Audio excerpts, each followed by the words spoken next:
To the BVTV Gaming channel. You are here, of course, with your host, BVTV Gaming. And so after coming off of the success that we had with the World Cup, I figured that I wanted to do something close to keeping the national teams around, because we're probably not going to have this many national teams ever. So I was going to go through each different continent / region, and we're going to do a single elimination tournament. Now, Europe had the most with 27 teams. Given the fact that England, Italy, and the World Cup champions for us in 2026, Turkey, are in this one, Turkey had the automatic placement from the preliminary round and the round of 16, so they'll be we won't see them to the quarterfinals. However, we will see England and Italy in the round of 16. They have that automatic bye moving forward. So with that, we kick things off in the UEFA Europa Championship knockout match only. And this is how I'm actually going to be testing out the rule sets too, because I want to see how the rule sets play out when we don't go to extra time and we go straight to penalties. Since this is knockout stages, that's what we're going to do. And the 2017 championship, 24 teams of the 27 will play in the preliminary round.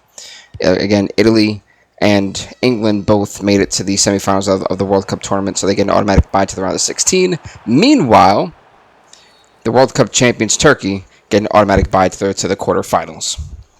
On that, I think we already have a handball penalty. Hold the phone, folks. Yes, we do. This is huge for Sweden. Here goes Jokers. Can he put Sweden up 1-0? The shot gets... Oh, no. It's goal. Wait a minute. I thought he actually saved it. I thought he went in the right direction. 1-0. A massive goal here to kick off the tournament in the first 2 minutes of the game. Sweden now up 1-0 with a lightning fast penalty kick opportunity off that handball. Check it out, folks. Right here. I actually thought he was going to go left myself. Massive mistake there made by me. Sweden now up 1-0. Sweden did not have the best run in our World Cup at all. Can you put the fan on, please? Yeah, they had one of the worst World Cup runs. They literally were knocked out in the group stage for us, trying to fight back. Here goes Ryder. Ryder now trying to push up for Switzerland. No. And for Switzerland, they actually did it. I think they made it to the round of 16. They didn't do too bad. They literally got stuck going against Turkey, which kind of ruined their hopes. Wow, goal number 2 in the first 7 minutes of the game. Jokers, 2 shots, 2 goals, a brace already for him. This is not how Switzerland wanted to kick it off at all in the UEFA Europa Championship tournament. Yet here we are.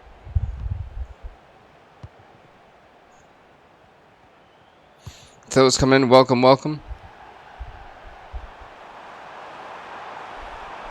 Oh, there might be a corner here for Switzerland. Switzerland already down 2-0, not where they want to be. That's some great defense. I'd be careful, Sweden. They don't want to play this in a back third. Switzerland's going to have a really great defensive attack. I mean, it doesn't seem like it for now, as they've been really getting rocked by the Swedish counterattack. Throw in here. I'm not sure what they were thinking on that one. Goal kick for Sweden. And by the way, folks, the games in this preliminary round that we're going to be doing, there's going to be 12 of them. It's Sweden, Switzerland, Austria, Finland, Northern Ireland, Portugal, Romania versus the Czech Republic, Wales versus Norway, Denmark versus Bosnia, Herzegovina, Croatia versus Poland, Iceland versus Scotland, Republic of Ireland versus Germany, France versus Spain, bit of a rematch there from the World Cup, and the Netherlands and Belgium, Hungary, Ukraine. Those would be the 12 games we got for you on display today. Here's Fernando Rodriguez. Rodriguez trying to push it up. Can Switzerland try to mount a good offensive attack? He goes in. Doye, good save by the goalkeeper. Corner here for Switzerland. Here goes Brilla and Bolo. Wow, I've got to give credit. This seems to be really a proving ground for Sweden right now. They were embarrassed. That's a handball. That is a handball penalty. Yes, it is. Which means we are going to a penalty kick. Here goes Granit Xhaka, the man who could at least trim the deficit down. Can he? Will he? Xhaka! Goal! And 2-1. Switzerland trying to come back and chip away at the deficit. It's a great way to start. 2-1. Sweden still leads. Again, folks, coming off of the World Cup that we had, crowning our 4th different World Cup champion in Turkey this year. And an absolute shocker. I mean, to say that Turkey and Senegal for us were in the finals was absolutely nuts. I mean, what a road that Turkey and Senegal had to get there. I mean, Senegal had to beat England to get there, and Turkey had to beat Italy in the semifinals. Absolutely shocking. Here goes Ndoye. Ndoye, wait a minute. Uh-oh. Right there, no good save. That's the man you got to worry about. Brillon is the man who can really carry Switzerland, and we've seen that time and time again in the actual World Cup tournament that we had. Here goes Mbolo's got to be very careful here. Gets it to Rodriguez. Rodriguez has got an opening. No. Goal kick for Sweden. Again, single elimination is how we're doing this tournament. This will be a 3-episode tournament because there are so many games to get through. The first episode will be the preliminary round. The second episode will be the round of 16 and the quarterfinals. And then we'll do the semifinals and finals in the 3rd episode to crown the champion of Europe. Here's Widmer, now to Ryder. Ryder's got to be careful. Switzerland once again back on the offensive. Widmer now to... Oh, no, wait, never mind. He's going to try to cross it in. Who's it going to? No one of note. There you go, and here goes Sweden on the offensive. Bernhardsson pushing it up. And this Joker's wide open. No, good save. Corner coming in. Here goes the cross. Can they make something of it? No, not yet. As they're trying to recover possession here, Sweden's got to be very careful. It goes Ayari. Nope, great stop there from Switzerland's defensive front. There goes Rollins. They're playing with it in the neutral third. Trying to get it to Abshir. Abshir, the cross comes in. Header goal. Oh, wait, no. Offside. Offside. He was in the... Yep. Heartbreaking. This will not be a tie. Not just yet.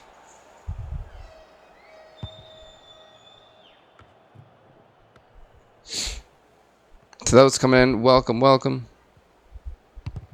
Oh, that just bounced off his face, I think.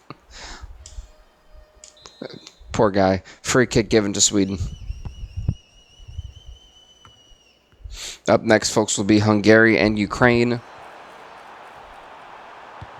Cross comes in. It's Isak, but no. Great defense. Honestly, Switzerland, yeah, they may have given up that one handball opportunity and the one goal off the counter-attack, but they're starting to kind of really find their form and really get back on track. As soon as I said, they let him go right through. That's a handball, I believe. No. Okay. Well, that was nowhere to be found. That was awful. Anyway, goal kick here for Switzerland.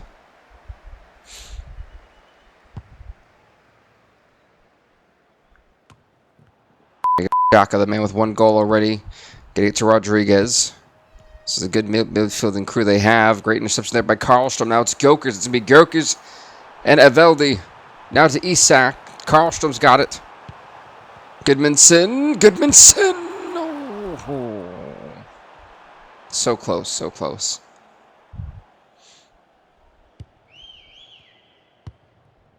Again, how will Sweden respond? And folks, we will be doing the UFC Heavyweight Championship tournament after we conclude the preliminary round, for those wondering.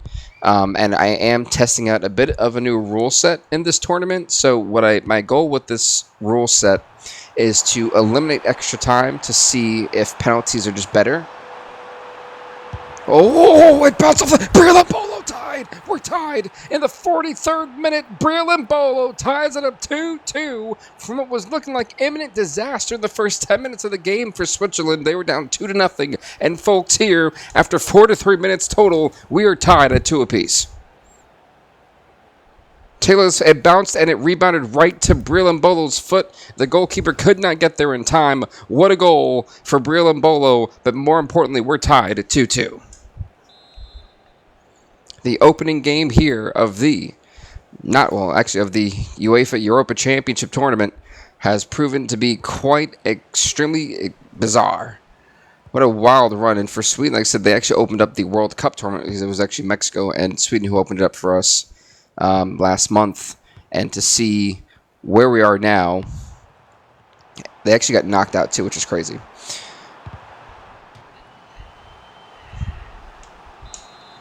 Corner here for Sweden. Do they have an answer back? Cross comes in. Easy save for the goalkeeper.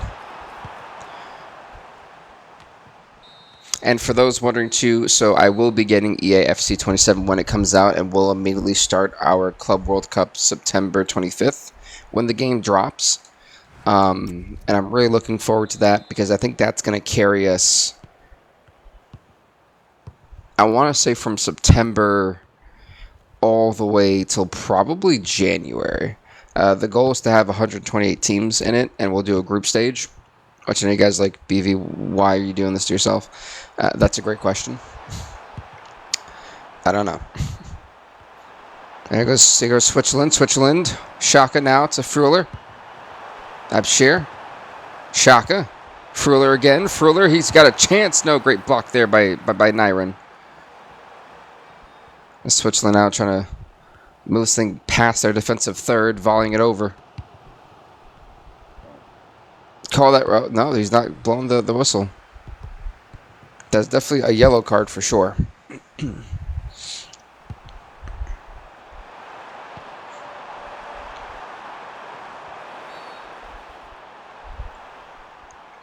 Yep, I seen that one coming. He's lucky that's not a red card. I think the referee was a bit gracious there, if I'm being honest. Free kick awarded to Switzerland. And again, this would be a massive comeback if they're able to come down from being down 0-2 to then tying it up to trying to win this thing. Zakaria coming in for Abshir. That substitution made by Switzerland. Here goes the Crow. My goodness.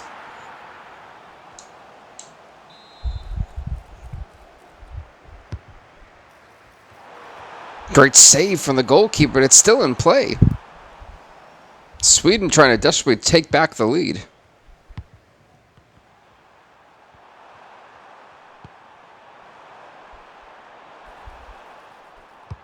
Again, now it's the counterattack here for Sweden. Can they do something? Here goes Isak.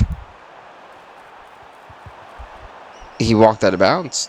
I don't know if he lost, like, knowing of where he was. Also, to those liking the live, thank you guys. I do appreciate you.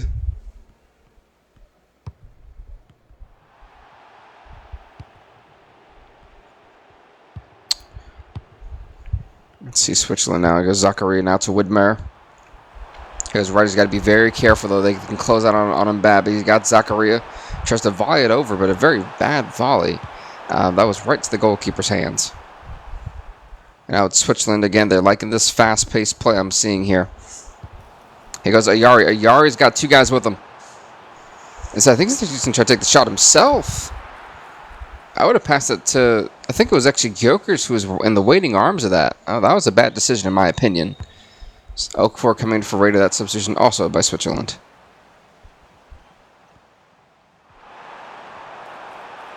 Well, Zakaria is now pushing up himself. Oh, wait, what in the world just happened?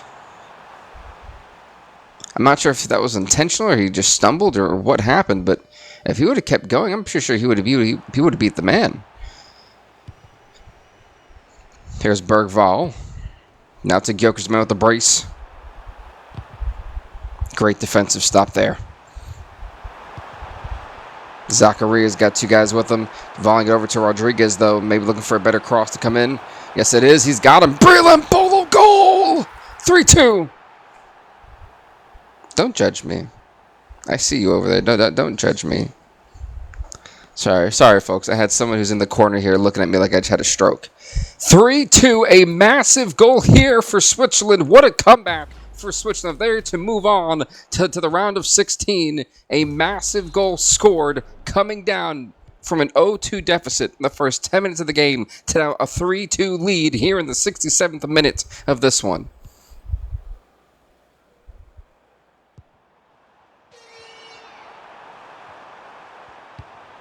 There's Goodmanson. Goodmanson now to Bergvall. Bergvall, what's he thinking? He's got to be... What? I don't understand what he was trying to do there. There's Bernhardsen. Now to Bergvall. Bergvall's got to be very careful. Great defensive stop there from Akanji from Switzerland. The dude's been on fire so far. I don't know how that stayed in play.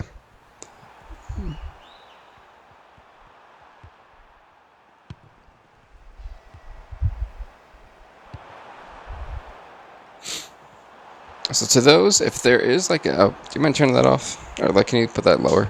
So I think it's picking up on my mic. Thank you.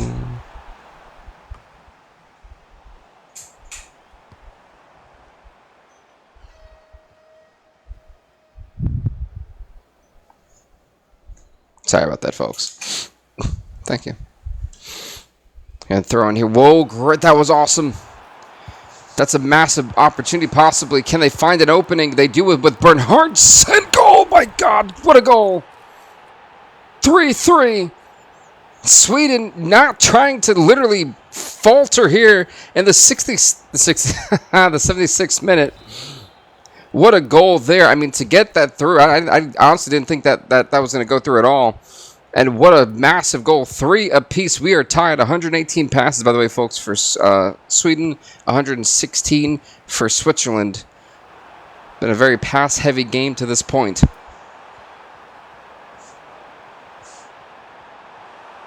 Oh, they've got a guy. Oh, whoa.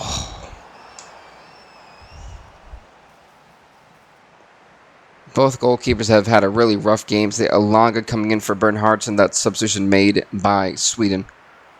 10 minutes remain, folks. I said with the new rule set, we will be skipping extra time. We will only go to penalties. That is a new rule set I'll be testing out during the Continental Cups, just to kind of see how it plays out.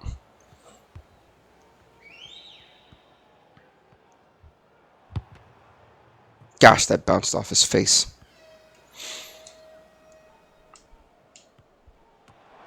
Here goes Isak. Isak pushing up though for Sweden. As time ticks away, they don't want to go to penalties, you can tell. Volley comes in. Ooh. Here's Gudmundsson. Gudmundsson now to Ayari. Ayari to Bergvall. Bergvall to Gudmundsson again. Ayari trying to fight his man. Can he? Gets it to Isak. Goal! 4-3. Gyökeres has a hat trick today. 3 goals for him, as that should do it, folks. That should punch Sweden's ticket in to the round of 16. And this crowd can't believe it. A late second goal, literally in the closing moments of this game. Gyökeres puts them up 4-3 over Switzerland.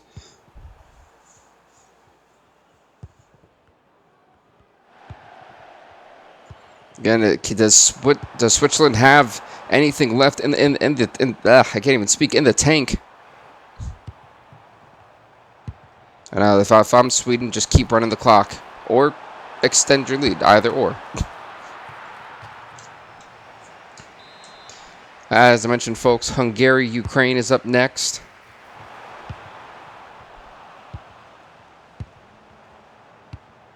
Yeah, if I'm Sweden, after everything that's happened, just run the clock out. Run the clock. You go on to the round of 16 in the UEFA Europa Championship tournament. Uh-oh, wait a minute. They need to keep pushing it forward. Can they? Do they have the people to do it? Cross came in, but wow, that's controversial. They stopped it. Right, I wanted to see where that was heading, but Gyökeres deserves it, man. A hat trick for him to open up the tournament, 4-3, massive win here for Sweden. And folks, next up, Hungary, Ukraine. It's coming your way. If I could, there we go. I was like, is it gonna work? Are we gonna? And yes, for those who watch the World Cup, we got to go through this every single match because this game loves to make you try to play everything, and it's beyond hysterical. Hungary, Ukraine. And Ukraine had a pretty good run. They actually made it, if I'm not mistaken. I believe they made it to the quarterfinals in our tournament. So much respect to them on that one. They had a pretty good run.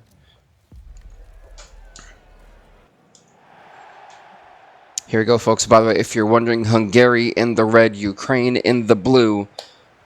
Here we go. So I got to update that last thing on my schedule just to make sure I keep track of this stuff.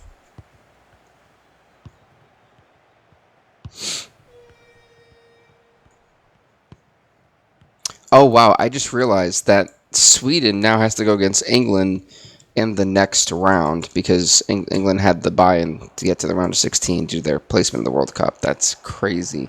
That is rough.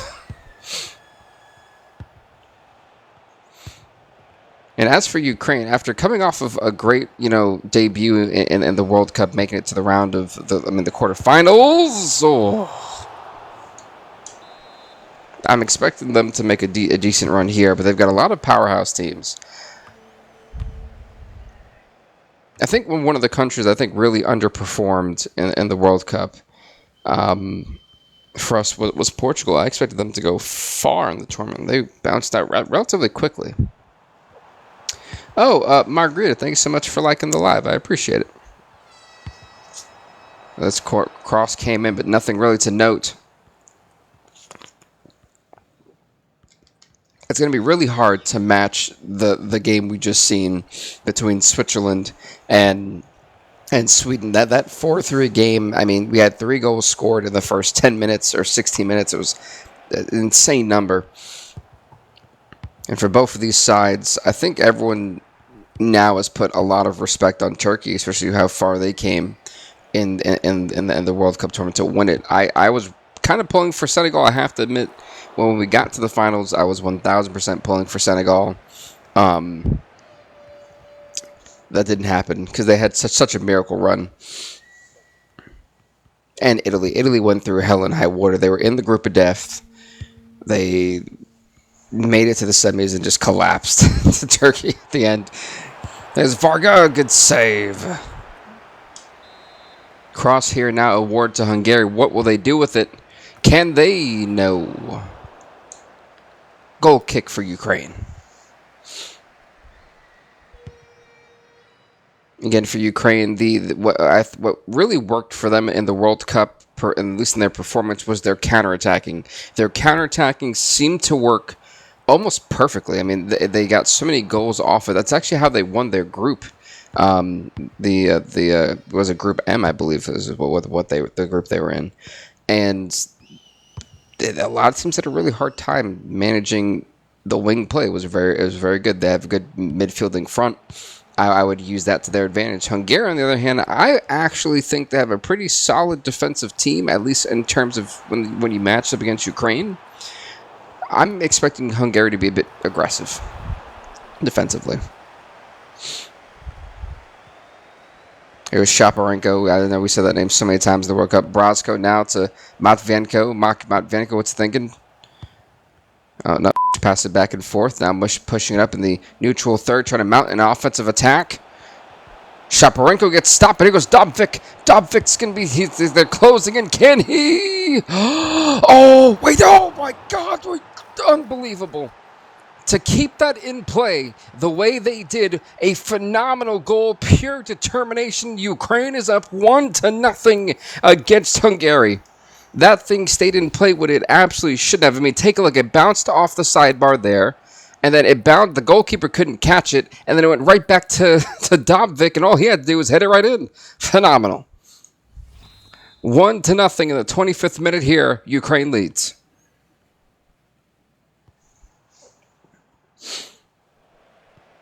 I honestly, as I've seen the AI play, I'm like, why can't the people on my team ever do this? Has anyone ever thought that, or is it just me? Here goes Dobvik, the man with 1 goal already, pushing up for Ukraine again. They're on the offensive front. He's got to be careful. Sangakov to Shaparenko. Shaparenko now getting to Brozko. Brozko, no, gets saved by the goalkeeper. And for those wondering, yes, I did move. We have a whole new background. That's why you're kind of seeing... I think that's my dirty clothesman over there. I'm not sure what you guys see in the back.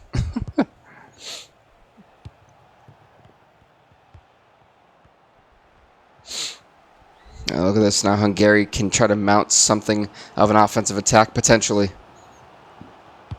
Gotta be very careful, though. He goes Otvos to Varga. Varga to Styles. Uh-oh. Styles gotta be careful. He gets blocked, but let's Varga recovery, getting to Salai. Salai gets stuffed. And once again, Ukraine with possession.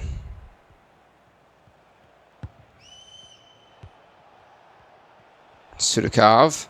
Bratsko. Bratsko's gotta be careful getting to Kalazini. He's actually, if he can get it to Dobvik.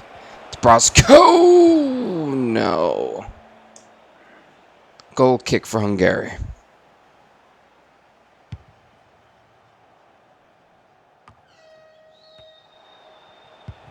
Shaparenko now back to Bratsko. Bratsko trying to beat his man, but it's be tough right there. It's a great co-defending, if you will.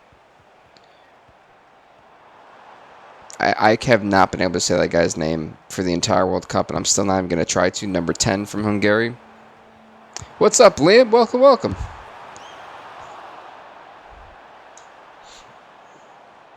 Get a goal kick here this time for Ukraine, and all Ukraine has to do is hold on to a 1-0 lead. That's the one thing I will say about Ukraine. They're not a team that's going to score a lot of goals. That they never did in the World Cup. They know how to keep leads. It's the one thing they know how to do. Here goes Shaparenko, though. Shaparenko to Sudakov. Sudakov back to Renko. Now to Dobvik. That was a horrendous pass and easy interception there for Hungary to capitalize. Can they mount a counter-attacking possession? Vargan out to Salai. Salai to Bala. Back to Salai. Varga getting it through a defender. Again, great execution. They just weren't fast enough to execute it. A great idea, I should say. Not. Oh, wait a minute. It'll be Dobvik and the goalkeeper. Dobvik! Oh. 400 minutes, 400 comments, 500 minutes, 1 month. Epic stuff, man. Until you mentioned that I had the fan club, I had no idea. By the way, I had no idea. But great stuff, dude. I think it's cool to have the stickers. Hopefully I can make my own stickers eventually for the fan club. I would like that, but I don't know how to. Shaparenko. Sangakov. Kozini. No, great defense there by number 10. I just cannot enunciate. It's got too many syllables. That was a great defensive stop there by number 6. Meanwhile, Hungary now on the offensive front. I mean, I think the key to victory for both of these sides, moving into the second half, for Hungary, they need more possession. They've been very sloppy. They've just not been...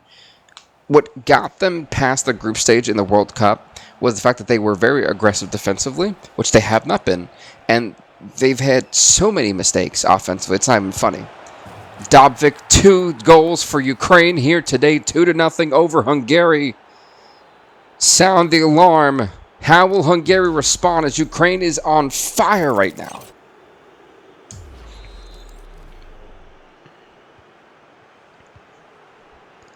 I mean, that's the real question I have. Where is the hustle here for Hungary? Where's the aggressiveness?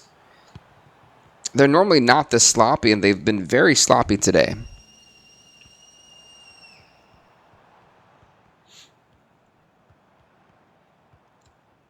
There's Bowen now to number 10. I cannot say that name for the life of me.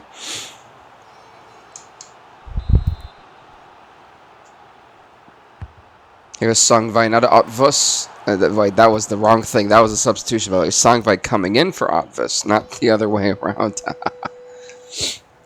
My apologies. Oh, Liam, thanks so much for sharing the live, man. I appreciate it. Again, Ukraine just doing great defensively, but that's the aggression. That's the aggression they should be doing. Styles, goal! 2-1. They trimmed the deficit. What a massive goal. Was that the electric pulse that they needed to try to come back in this game?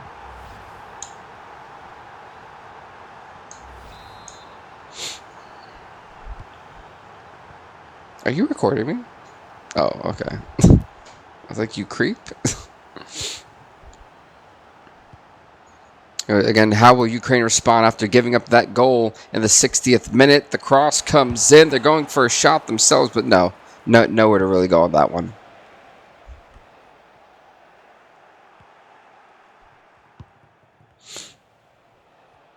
Again, Ukraine still with possession. At this point, it becomes really a time management game for Ukraine. Can they hold out?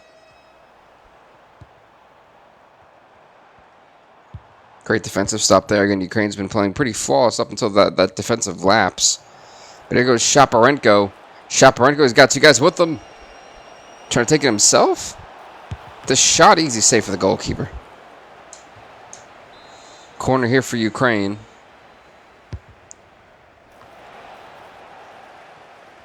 Again, Ukraine recovering possession. This is really not what you want if you're Hungary, but great defensive stop, but it goes right back to Konoplia. What a name. Here's Matvenko now to Bondar. Bondar! No. That wasn't even remotely close. That thing went sailing over. Goodness. Bondarenko coming in for Brozko. By the way, that's substitution made by Ukraine. There's a goal kick here for Hungary. Let's see what they actually do with this possession. As they don't have to panic just yet, because, you know, an equalizer is possible. They've got plenty of time left for an equalizer. Schaefer out to Toth. Toth to number 10. Number 10 gets stuffed. Great defensive stop there from Ukraine.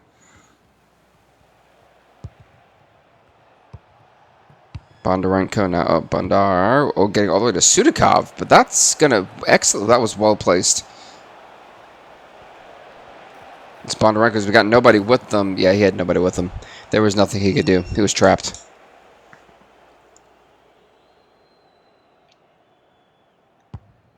Mikhailishenko? Is that how you say that name? Oh, what are with these last names? By the way, folk, once we finish the Europa tournament, we're gonna go to the I'm just gonna call it the Three Kingdoms Cup, because I'm gonna combine the Middle East, Asia, and Oceania together, since there's not really enough teams to kind of have them have their own group. We'll call it the Three Kingdoms tournament.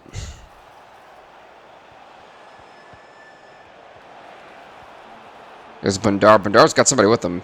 He's got Sangakov. Good save by the goalkeeper.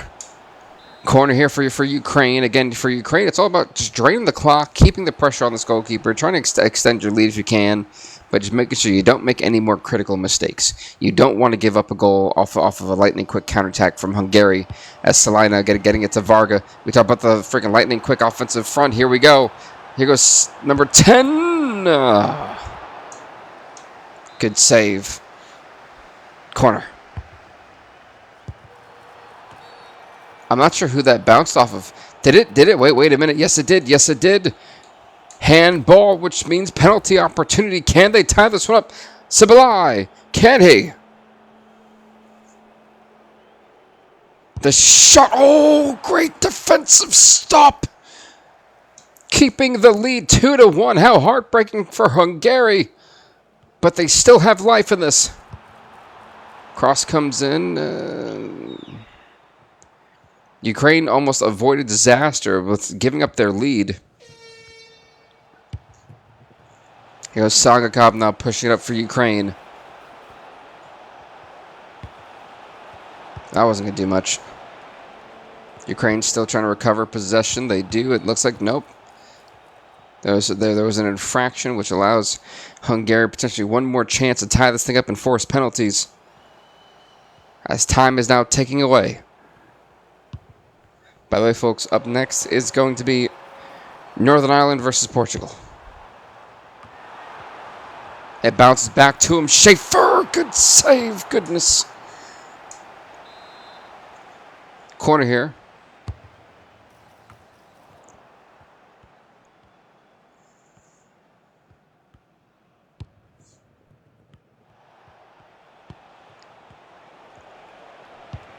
It's pushing up. Here goes Shaparenko now to Sangakov. Dobvik. 2 minutes of added time. That's all Ukrainians do is hang on.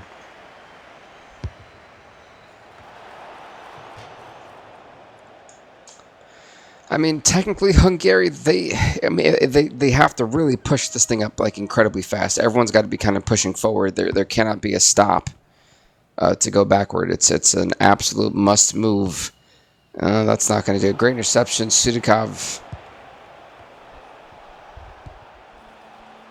The referee can call this one, folks. Up next, Northern Ireland, and goal! A 3-1 victory for Ukraine here against Hungary. Dovvik makes sure he gets his hat trick. 2 games, 2 hat tricks, by the way. Next up, Northern Ireland. Ukraine have done quite good. Yes, they have. I just realized that you had put that in there, Liam. That may be for you. They rang the doorbell for him. That may be for you. Yeah. All right, folks. Northern Ireland, Portugal. It's coming your way. Which, honestly, I'm kind of intrigued because Northern Ireland, they weren't great, but they had a hard time. What's the PIN number? All right, T, and let's get this thing going. Oh, goodness, that is bright.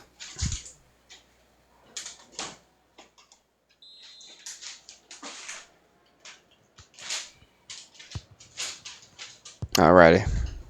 Oh, Shirley, thanks so much for following. I do appreciate it. We're on the road to 1K subs, so I do appreciate all the support, guys. Seriously, thank you.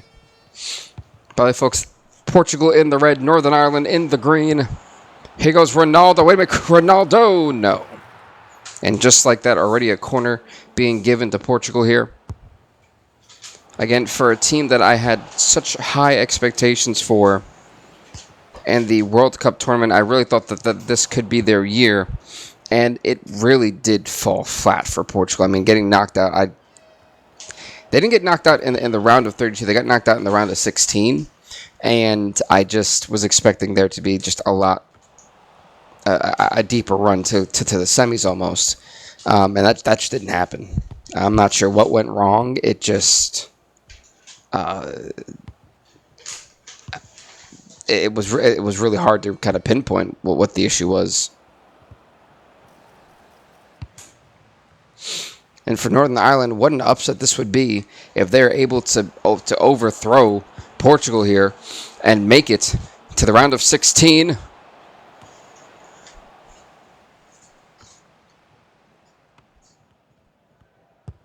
Use the table. Here goes Neto. Neto now to Fernandez.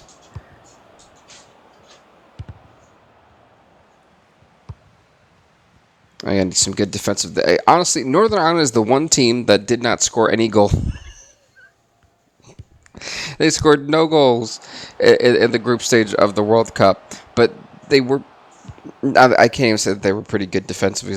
They weren't. Yeah, poor Northern Ireland. I have nothing positive to say besides they had heart. They had heart. And that counts for something. Oh, God, they left Ronaldo wide open. Cristiano Ronaldo, goal! Portugal's up 1-0. Well, they lasted for 15 minutes, and it's not over just yet. Can they somehow mount an offensive front that leads to a goal? It was Galbraith. He's going to push it forward. He beats two defenders almost. Oh, they had him squished in there. Oh, Jules, thanks so much for following. I do appreciate it. We're on the road to it's a 1K sub, so thank you.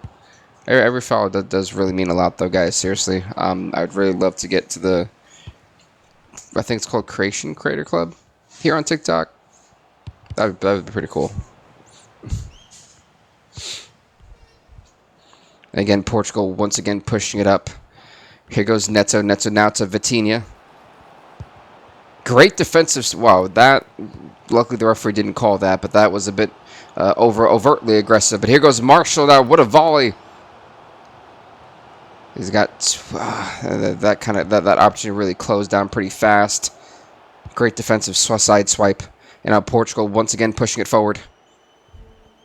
In the neutral third, now getting to Silva. Silva, oh, wait. Oh, never mind. I thought she was actually able to get that push forward. Again, Silva now here in the corner. Just good catch there from Charles. Wow, I'm not sure what Galbraith was trying to do, but he didn't even care enough to stop that from coming.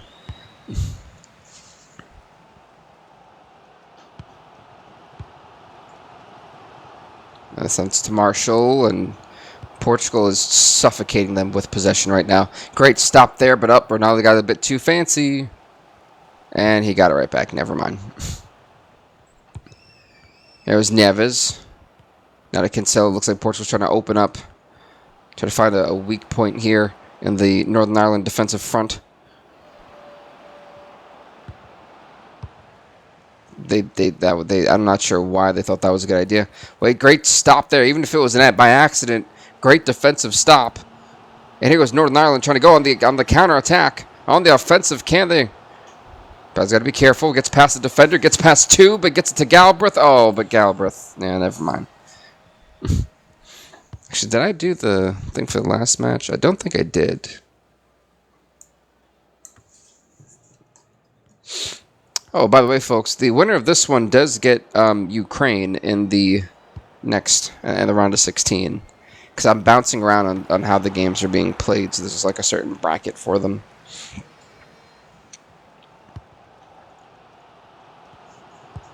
And by the way, folks, if you're a fan of Turkey, you'll be happy to know that Turkey gets, because they won the World Cup tournament, they get an automatic bye into the quarterfinals. Yeah. And if you're an England or Italy fan, we won't see them until the round of 16. Because they have an automatic bye for being second and third, technically. Well, I guess third and fourth.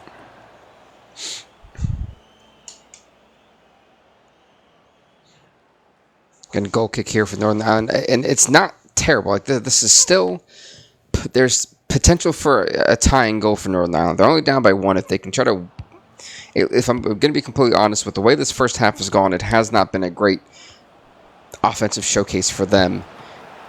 They just got to hang in there. Reset, recalculate going into the second half and seeing if there's some way that they can find to their offensive strategy. Because if I'm going to be completely honest, they should be down by 3 goals. Okay, well, Cristiano Ronaldo, which I didn't even see him over there. So, damn. Ronaldo with a brace already in the first half.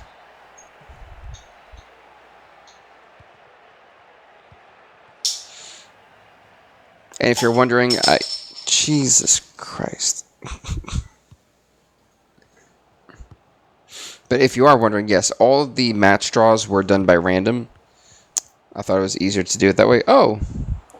Well, Cody, thanks so much for liking, man. I appreciate it. Thank you. And at the end of the first half, Portugal leading 2-0 over Northern Ireland.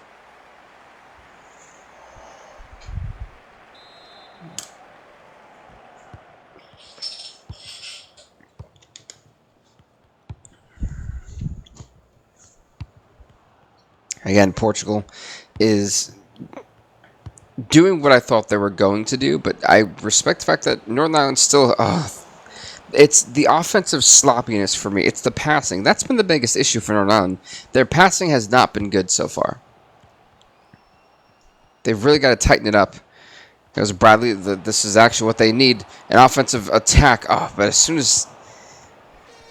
I'm not sure if it's like the slow pace that they're playing with, but I realize that Portugal right now is like a complete jet. They're just trying to fly down the field. Northern Ireland's trying to take their time. And right now they're playing at Portugal's pace. They have not been able to slow this game down at all. And that's really what's been allowing Portugal to do whatever they feel like. Again, bad passing.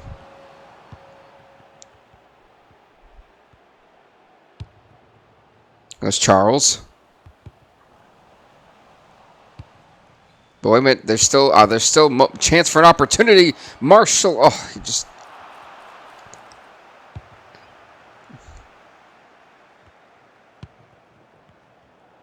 I'm just wondering what is... Oh, that's a penalty.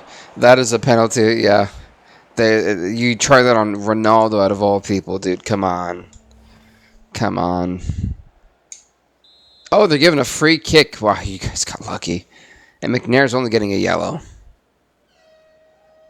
And we have seen people score. Oh, never mind. Whoa. He was like, that's not even going to go forward, sir. You're done. You're done here.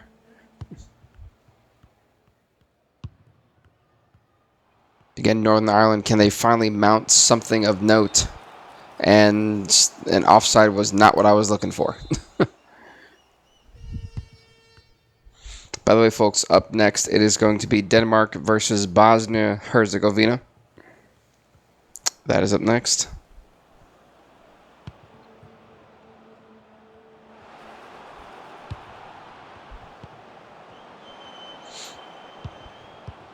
Uh-oh. That was actually a great shot and great defensive block. All right, Northern Ireland, we see you. Oh, wait, no. Oh, no. Wait, no. Great stop. Great save from Charles. Jesus, 7 shots on target. None for Northern Ireland. I honestly don't know if Northern Ireland has even, like, had a shot at remotely even missing the goal. Like, I actually don't think that they've offensively done anything.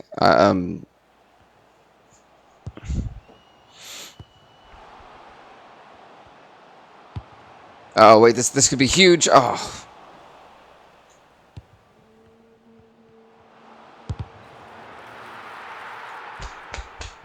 Ref, we're not going to call that?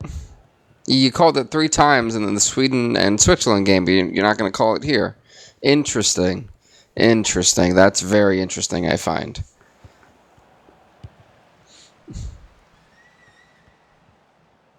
There's Charles. What? I mean, he's got to do something with it at this point. Come on, Northern. Oh.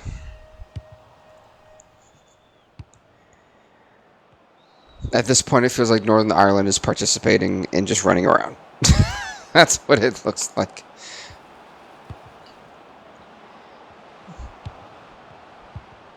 I mean, like I say, it could be a lot worse defensively. You know, that they could have given up a lot more goals.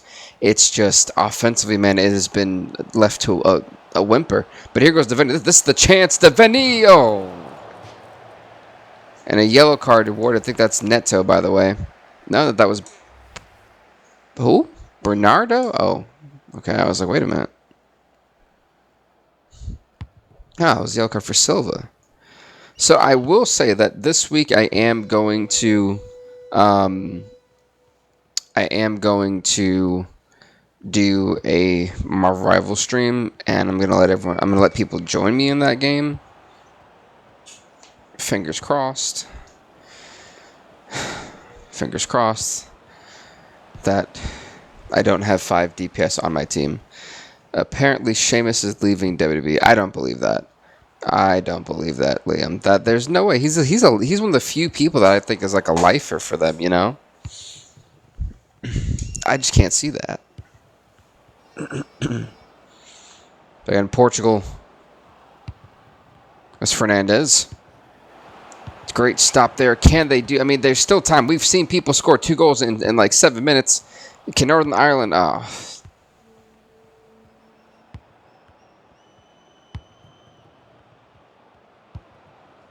It was Cancelo.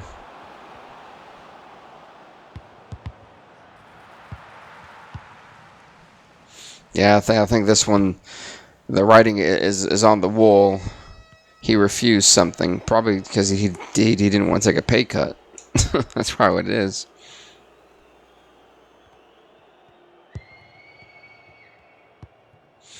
Again, as heartbreaking as this is, Northern Ireland. Deveni? No. Yeah. I think we can all say that Northern Ireland, more than likely, is eliminated from the tournament. As we look forward to this one being over, we go on to Denmark versus Bosnia-Herzegovina, which Bosnia-Herzegovina, I think, shocked me in their debut in the World Cup. I was absolutely shocked by their run. They made it to the round of 16 before getting dropped out, which was absolutely impressive.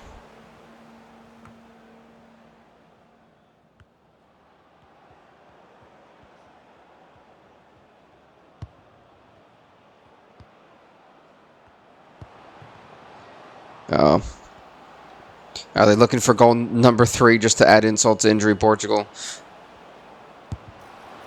Oh, that's not going to do much.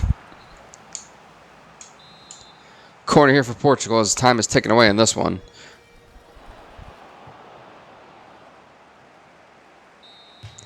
And that does that, folks. Portugal defeats Northern Ireland 2-0 to make it to the round of 16. Easy win for Portugal here. And folks, next up, Bosnia-Herzegovina takes on Denmark. That's coming your way.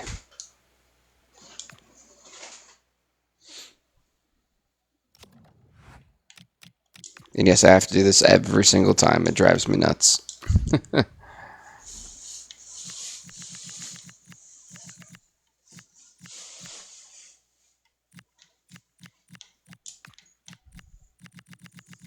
Let's see. There we go. And honestly, I will say don't sleep on Bosnia-Herzegovina, as we've seen in the past. They shock it. They've shocked everyone.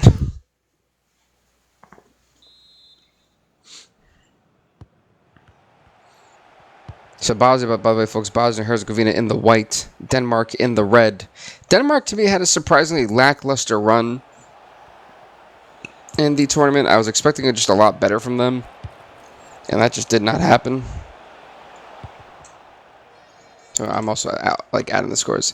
Bosnia, thank you so much for following, man. I do appreciate it. We're on the road to 1K subs, so I do appreciate all the love and support, guys. Seriously, thank you.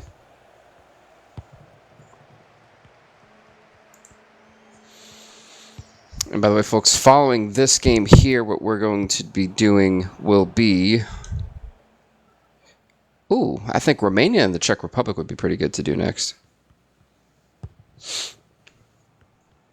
And then, yeah, I think that'll be a good one.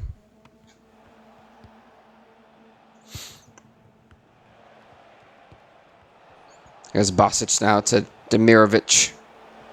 He's got to be careful here. Bozrektovic. Now, one of the few long names I could say. What a hell of a pass. What a goal. Oh, no, offside. They took it away. It was that third pass that they shouldn't have done. It was great. It was a great idea. Just poor execution.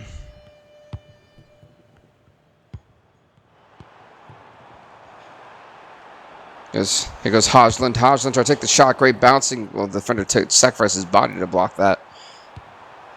Here goes Højbjerg. Great stop there again from Bosnia.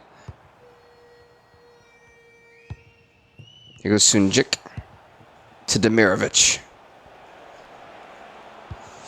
Now to Dedic. Look at this. Bosnia-Herzegovina on the offensive. He's got a guy with them. No. Goal kick awarded to Denmark.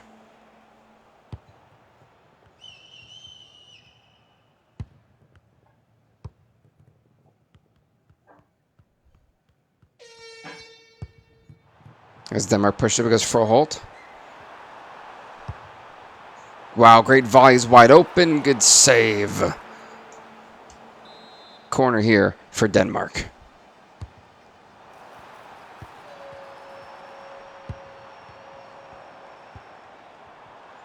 It's Anderson now to Isakin. Back to Anderson. They've got to be careful. Here goes Ba. Great stop there from Bosic. And now once again, Bosnia-Herzegovina's got to be very careful. He gets it through 2 defenders. Here goes Desko. Desko's waiting on somebody. He wanted to get to Sunjic, who's now getting it to Bosic. To Demirovic, now to Bozrektovic. Good save.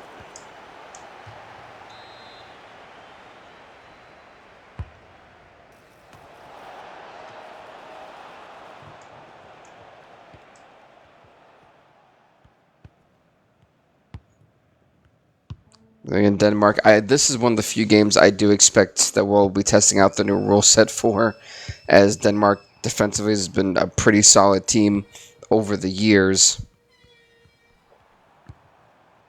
Goes Hojlund. To Isakin. Good stop.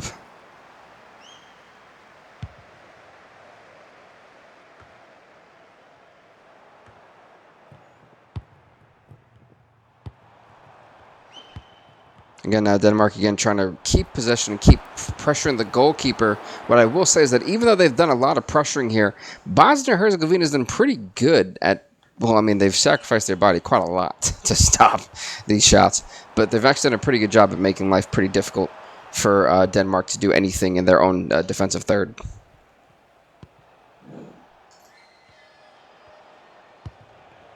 Here's Sunjic. Now back to Desko. Desko's got to be very careful because Memic. Memic get a great defensive stop there from Bob at a throw-in for Bosnia-Herzegovina.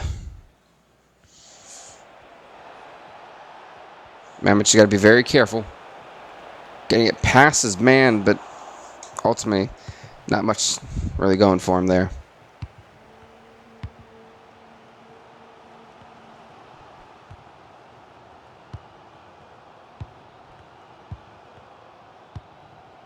There's Hujlemond. Back to Højsberg. Haaland, now to Mahale. Back to Haaland. Haaland to Damsgaard. Damsgaard, no. And what a stalemate. This is one of the few games I do expect to go to a tie, whether it's 1-1, 2-2. I don't expect either of these two teams to really come out ahead of each other. I think they're both very evenly matched. They've got to be very careful playing in their own defensive third. There's Memic now to Desko. Desko's got to be careful. Oh, he just got taken out. Jesus, he clipped him. Again, Denmark once again on the offensive, or trying to formulate some offensive attack here. Here's Lemond to Haaland. Now to Froholt. Froholt, once again, he's got to be careful. No, never mind. Bosic now to Bajrektovic. Demirovic. Uh-oh. Demirovic. Oh, good save by the goalkeeper.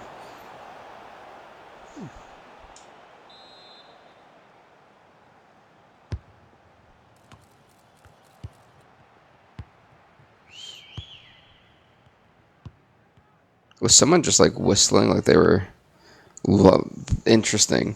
Oh, Abdel, thanks so much for following, man. I do appreciate it. We're on the road to 1K subs, so thank you, man. Appreciate you.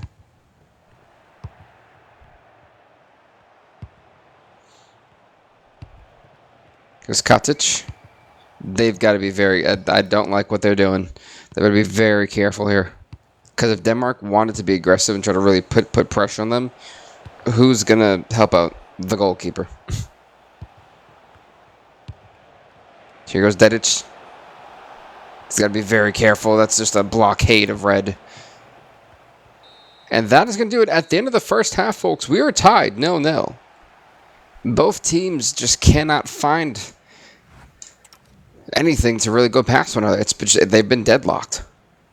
And, I talked about it earlier. That's something that I expected from both these teams.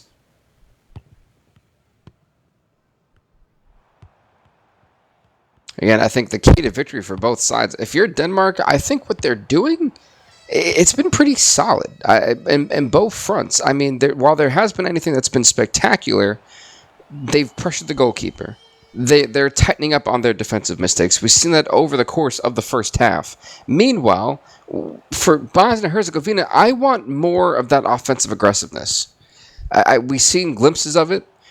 I want more of it. I think that's going to really break it open for them. As for defensively, I think they've done a great job defensively, so no real comments there. But I think for both sides, those are the two keys to victory.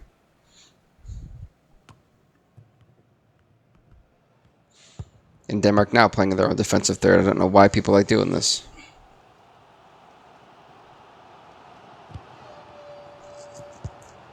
Here's Froholt. Wait a minute. That just got sent flying all the way halfway across the pitch. Great hustle. Great hustle by freaking Haaland to keep that in. Oh, gosh. That would have been a well-deserved goal. Far. No, it was far, yeah. Wait. Oh, wait. Oh. You okay?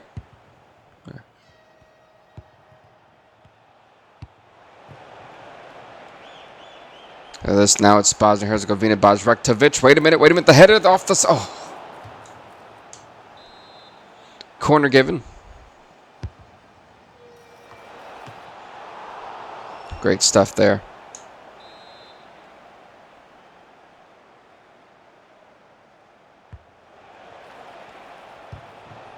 Another corner. Another one. Now, this time they're actually going for the cross here, but not much really boat of it. And once again, it's now Denmark with possession. Here goes Bah. To Froholt. Froholt, what's he thinking? To Isaacson. To Haaland. Got to be very careful there. He got that through the defender to Wayman. Froholt's going to be wide open, but he's got him. He's got his teammate, but not going to use. Doesn't matter. Goal number 1. Denmark takes the 1-0 lead thanks to Froholt. The freaking blockade has been broken. Who's the best World Cup? Who's the best in the World Cup so far? I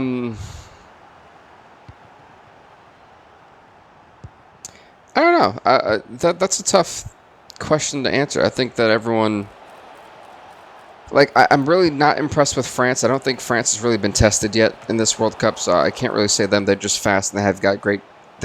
They're fast. If I'm being so honest, France is what... I'm going to put this in like Sonic the Hedgehog terms. France, to me, is Sonic. That's what I think France is. England, to me right now, I don't know what they've got going on. I don't know if it's the old formation. I don't know if it's the coach. They should be playing way better. They should be playing like France is right now, and they're not. And I think we're looking at a lot of powerhouses. I think that's because I had said that England was my team that I thought was going to win this year, and. Messi is doing his thing for Argentina, but even then, you take Messi off Argentina, that's not really a great club anymore. They're old and aging.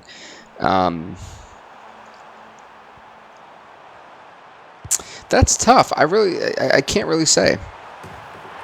I really can't. That's a tough statement to answer. But folks, look at this. Denmark now 2-0. I mean, he tapped that thing in. And this is not what Bosnia Herzegovina wanted, but if you're Denmark, you are loving it. It couldn't be any more picture perfect. And all Denmark has to do now is hold on to the 2-0 lead, and they will punch their ticket in to the round of 16. I wanted to make it a bit more dramatic. I thought that's what it called for.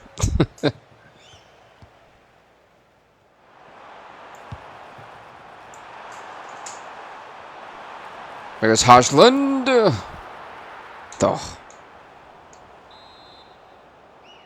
They're going for goal number 3. Goes the cross coming in. And that one is nowhere to be found.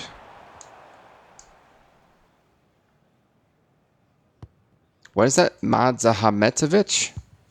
For Basic? My goodness, what a name. And by folks, for those wondering, up next will be Romania and the Czech Republic. All right, guys, they're going for goal number 3. Yes, they are. No, good save.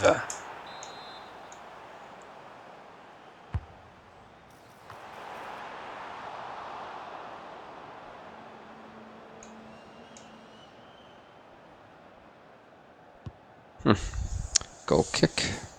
And again, for Bosnia Herzegovina, I mean, it's not like we haven't... They've come back from a deficit before like this. It's just, can they recreate the magic? But when you're making mistakes like that, it's kind of hard to do.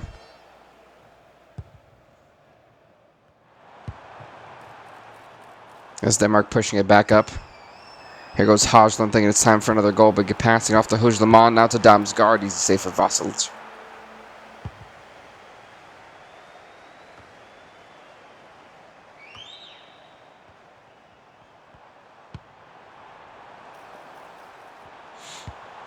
Uh-oh.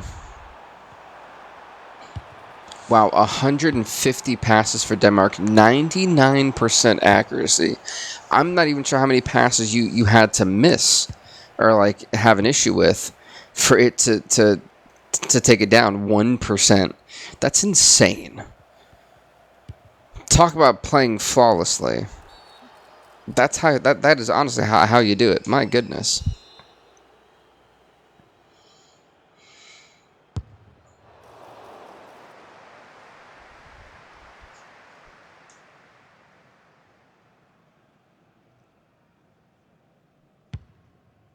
Well, that's a boot. And so this one, as time runs out. Oh, Mike, thank you so much for following, man. I do appreciate it. We're on the road to 1K subs, so thank you, man. Appreciate you. Oh, they're going for goal number 3. They're going for goal number 3. Goal number 3. Yeah, this one's over. They said, we want violence.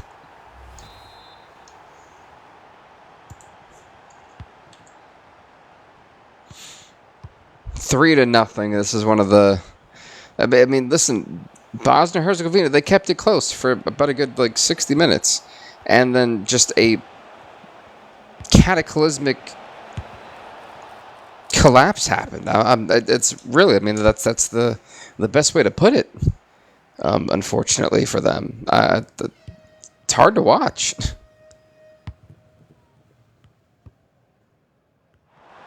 Referee, please call it. Call it. They're trying to score a fourth one. Call it. Goodness Lord. That was unnecessary. That was overkill. Come on. 4 to nothing. Denmark absolutely dismantled the Bosnia Herzegovina here. It wasn't even close.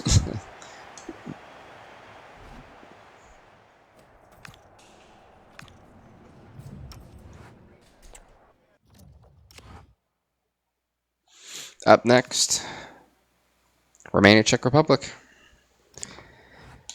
I just love how the first game was super close, and then now as the games have progressed, we're just seeing these teams be absolutely disrespectful to one another. I'm like, well, damn. Romania, Czech Republic, here we go.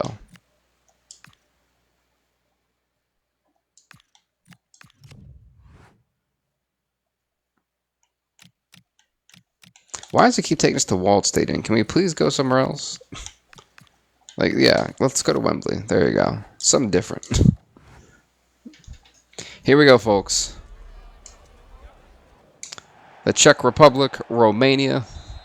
By the way, folks, Romania will be in the yellow. The Czech Republic will be in the white. I'm going to make sure I put the numbers in for that last game, because my goodness, 4 to nothing was not on my scorecard for that game.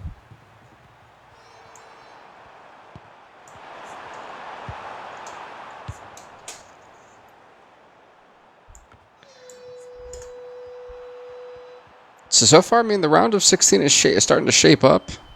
4 teams already gone in this tournament. That's a great block. And I think after this, the next game we're going to have is Austria, Finland. We'll do that one next. Because in the round of 16, so far, the matches that have been confirmed are England versus Sweden. And so far, Ukraine versus Portugal.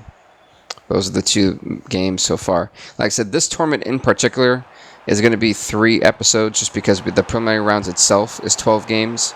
And then goal already for the Czech Republic, 1 to nothing over Romania. Goodness, in the first 8 minutes of this one, I mean, they left them all alone. 1 to nothing already. Czech Republic taking a lead over Romania. But no, to what I was trying to say before that goal was scored is that the preliminary round, the opening round, is 12 games. Round of 16 and the quarterfinals are 12 in total. And then the semifinals and finals will be, the last 3. So we can crown a winner. I think that's pretty fair to do it. Every other tournament will be basically 1 episode because it's only got at most 12 teams.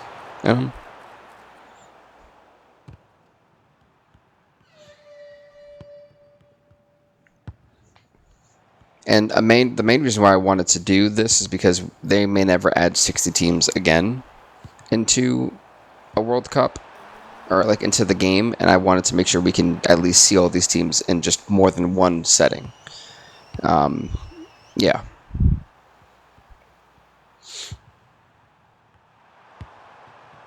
Because when we finish this, I will probably do a manager career if we still have like time left. And I'll probably try to either like do a rebuild of a Premier League team, or I may even do like an MLS team, things of that nature. Yeah. Here goes Marin. It's a man. Wait, hold on. Here goes man. He's got Berlehia? Let's say that. I'm pretty sure I butchered that name. Out of the way, folks. That was actually a great save of the goalkeeper.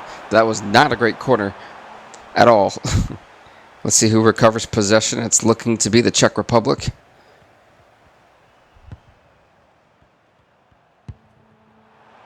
Here goes serve.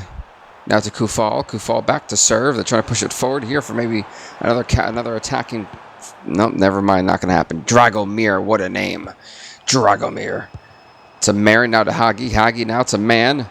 He's got a guy with him. Man, what's he thinking? Taking the shot, but nowhere to be found.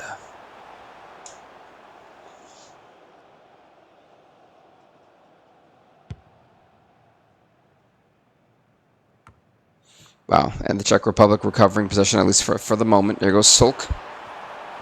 Sulk's got to be careful. Gets it to Darida. Back to Sulk. Oh, a bounce off the sidebar. But look at this, Czech Republic recovering. It goes Schick now to serve. Serve beats his man, but nowhere to be found. Great idea, poor execution. That's a goal kick here for Romania.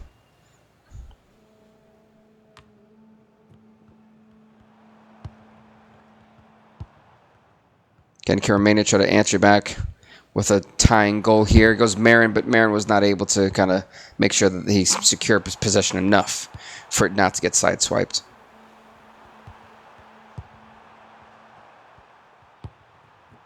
Here goes serve. Back to Sajka. What a name. Other folks, great interception there. Again, man now with it for Romania. He's got a guy forward to Berleia. Now to Marin. Marin. Tiratiu. Great stop there from the Czech Republic. But this great recovery from... Oh, never mind. Goes Holes to Darda. Back to Holes. Sadalek. Sulk.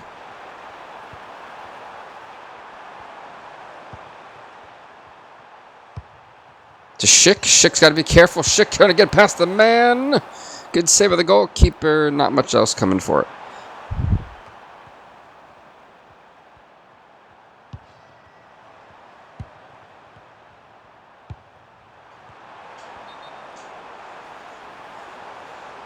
A yellow card they were given there. I'm trying to figure out for what. Oh, to serve. Oh my goodness. Yeah. I think, well, that could have been a warning. I don't know if that should have been a yellow card. I mean, it didn't look like he had possession in that one, so like, yeah.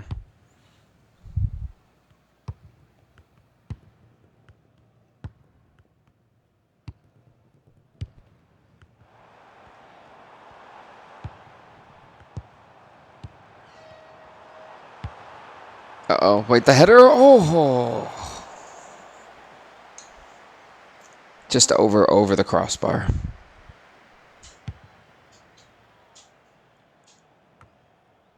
Again, Czech Republic. Honestly, I do want to say, I feel like the Czech Republic is kind of... Oh, Mono, thanks so much for following, man. I appreciate you. Thank you. We're on the road to 1K, man, so thanks so much for the love. Seriously, thank you. That's how I get Mahalia. Mahalia now to Borrelia. Oh, no. Goal kick for the Czech Republic.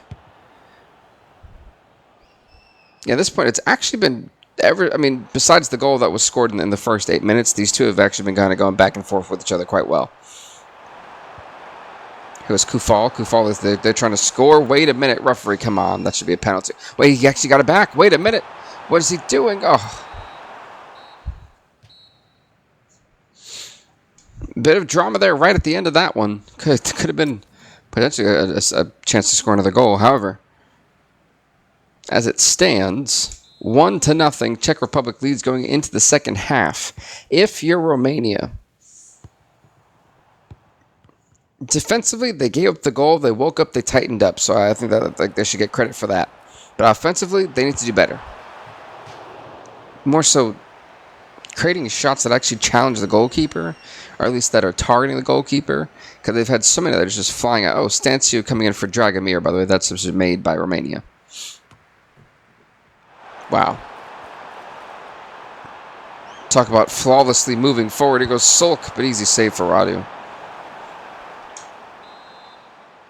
Corner here for the Czech Republic.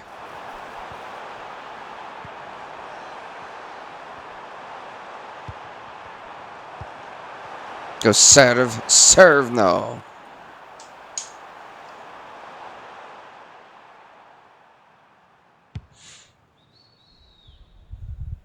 Wow, I serve, didn't even try to even save it at all. Dude just walked right away like, you can have it. Nah, I don't feel like doing that. That was crazy.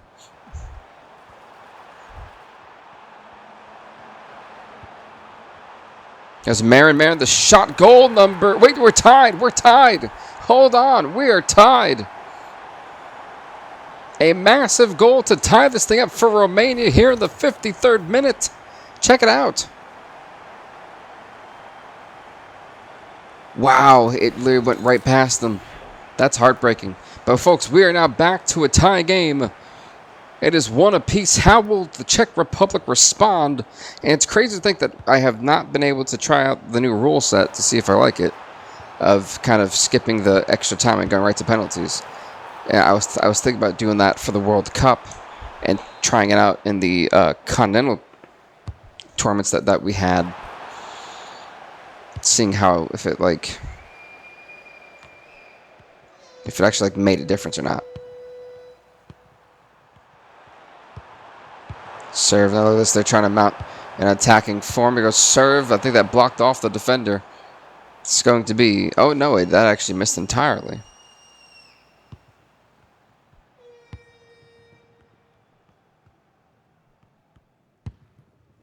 Here's Ratu to Marin. Marin out of man. There's Dragusin. What a... Uh-oh. Oh, no. Sulk's wide open. Sulk, it's him and the goalkeeper. Oh, good save. Wow. Corner here for the Czech Republic.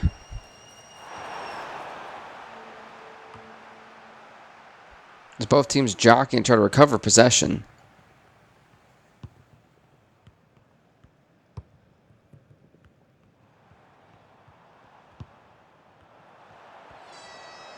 Again, Czech Republic once again with it. Here goes Sulk. Sulk to go for the shot. Great defensive block there from I believe that was Borrelia. Oh, throwing.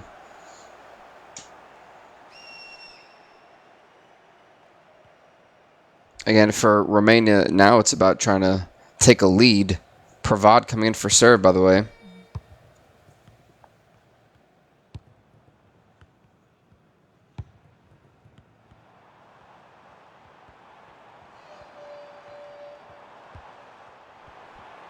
Here goes Stanciu. Stanciu now trying to volley it over to man, but can't.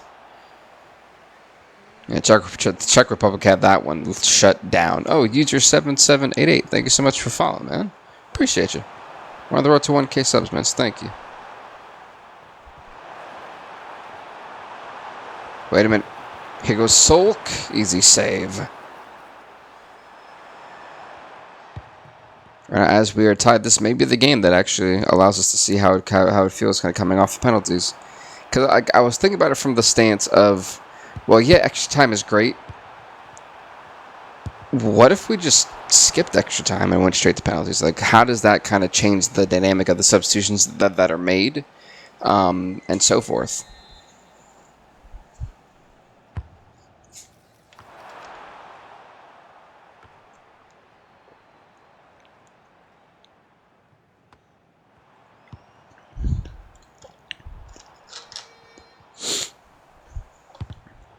A great block. I'm sorry, you guys know I desperately do need my hydration breaks while I'm streaming.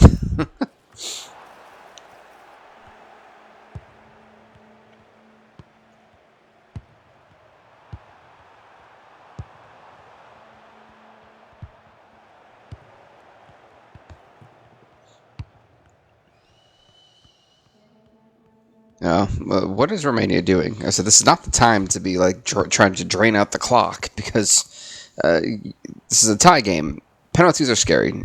Don't try to risk your whole game on penalties.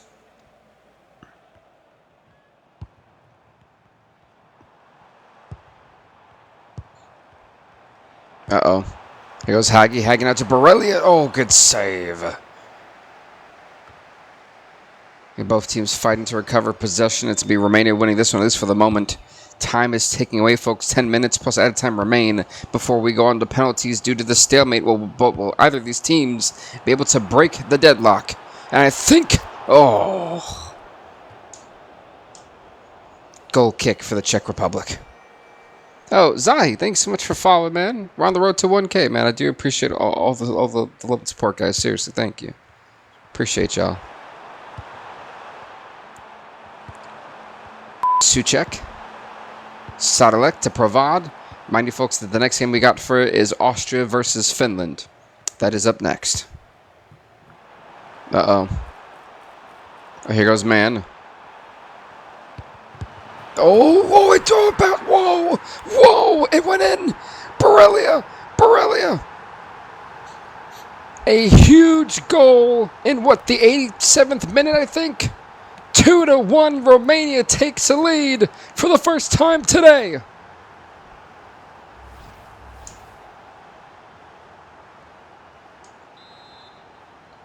Two to one, but there's still enough time for the Czech Republic to answer back. Can they? We've seen last moment goals before. Will there be one today? Here goes Provad. Provad now to Souček. Souček gets stripped.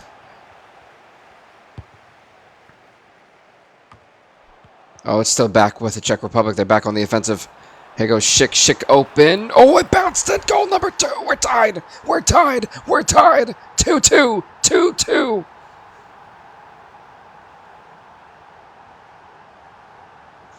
Are you? You're not recording. No, I was just... 2-2 in what has been a wild game to this point. Does Romania have one left in them? How much out of time do we have? We got 3 minutes of out of time. That's plenty of time. The cross comes in. Wait a minute. It bounced off the crossbar.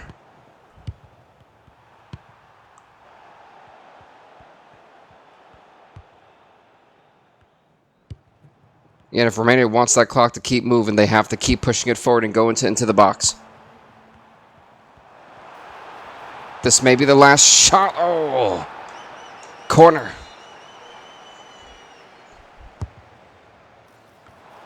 And that should, wait a minute. If it keeps moving sideways, they're going to call it. There you go. That's going to do it there, folks. We're going to penalties per the new rule set. Penalties follow after 90 minutes. Okay, this is a rule set that's being tested to see if it works. As you see there, folks, Tanasi, Marin, Burka, Man, Stanciu, and Dobre, the men taking the penalties as it stands top 6 for Romania, for Czech Republic, Krejci, Provad, Souček, Sok, Schick, and Sadalek for the Czech Republic. Who moves on to the round of 16? Romania getting it started. Here goes Tanase. The shot, and it bounces off the sidebar. No good. Here goes Krejci. And it's going to go in. 1-0. Here goes Marin. Can Marin keep Romania with a pulse in this one? Yes, he is. Here goes Provad.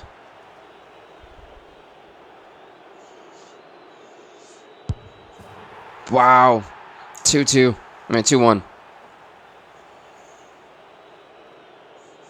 Here's Burka. Burka keeping it again. But right now, Romania's in a bad spot. They have to hope one of these people from Czech Republic just it dings, hits a fan, does anything but goes in.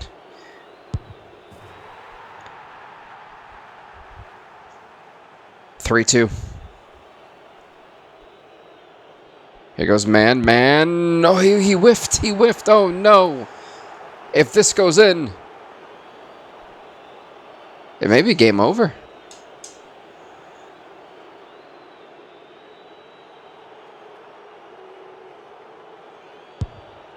Game.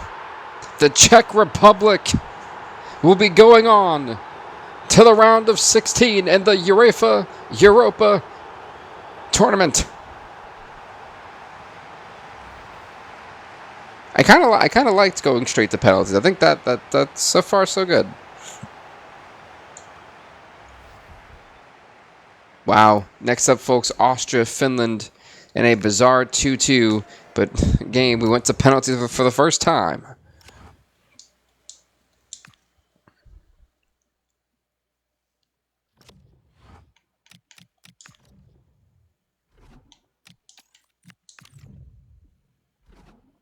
What was it again? Austria, Finland. I drew a blank real quick, and I was like, what? Who am I going for? Who am I putting? Austria, Finland. Here we go, folks.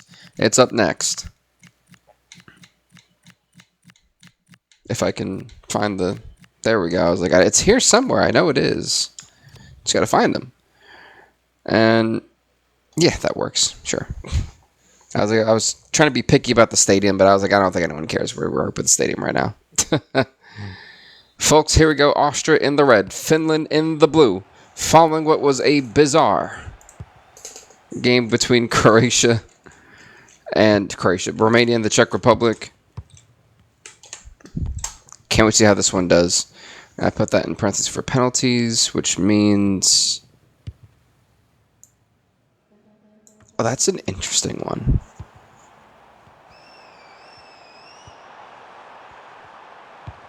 Oh, here goes Gregorich? Gregorich. I believe that's how you say that name. I'm learning the enunciations as I go. We're doing pretty decent, if you ask me. Oh, that's David Alaba. I will never forget the time where I actually... back in FIFA, I think it was 16 or 18, where I got a national team offer to coach the... Finland, and I was trying to win with Finland. Oh my god, what a horrible experience that was trying to play as them back then. They were so badly rated in this in FIFA. Oh man, that was rough. But folks, just like that though, Austria takes a 1-0 lead in the first 7 minutes over Finland. Not good for Finland at all. But I am expecting Finland to put up somewhat of a fight, though. Finland, don't sleep on Finland. They've gotten better over the years. Slightly. Oh, there goes Marcel Sabitzer. Now to Gregorich, the man with 1 goal already. Wow, so Wall just did a whole U around him. That dude couldn't do anything. Kingsley, thanks so much for sharing, man. Appreciate you.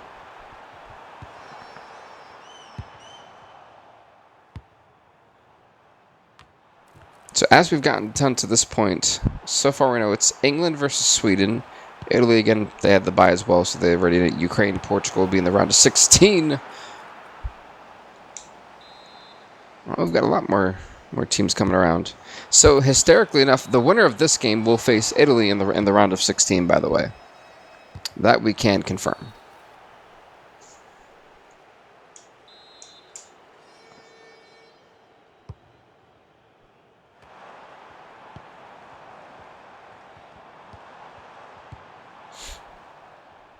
Let's see, goes Lamer.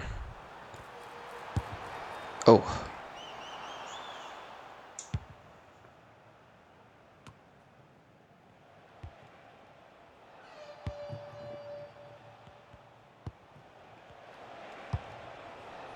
Pushing it forward. Well, that one was actually completely whiffed. My goodness. Again, Finland now trying to see. Here goes Walter. To Markiev. Mark's got to be very... he walked into 3 dudes with red jerseys. That wasn't a good idea. He got sandwiched. Here's Marcel Sabitzer now trying to push up. He's got Gregorich. Now to Lamer. They've got guys. Yep. This is not good. Oh, if he would have waited just a moment, he would have had Marcel Sabitzer sitting there.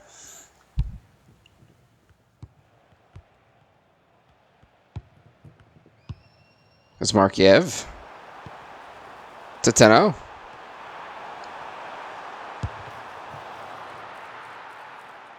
Goodness. Is it me or does it seem like Austria is actually really like dominating?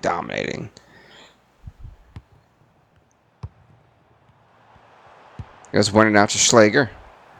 Schlager's got to be careful. He's only got, one real option was behind him. He goes Sewald. Sewald now to Gregorich. He's got to be careful. Trying to go past. He tried to dribble it past his defender, but couldn't do so.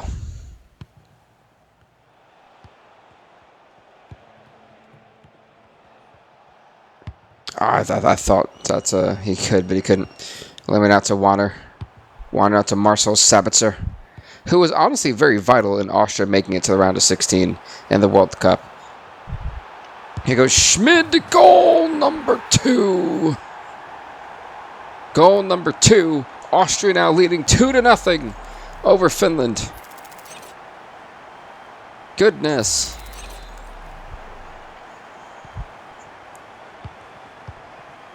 And the real question is, how is Finland going to respond? This has not gone well for Finland at all to this point. It goes Finland did not have a great World Cup run. As everyone knows, they were eliminated in the group stage. Finland was one of the few teams that did not score a single goal in the entire tournament. They struggled immensely. And I felt like their group wasn't that hard. They just did not play well, like at all.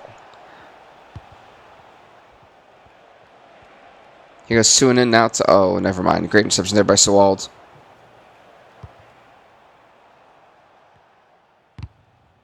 They are fighting for it over there now. Once again, Marcel Sabitzer has possession for Austria.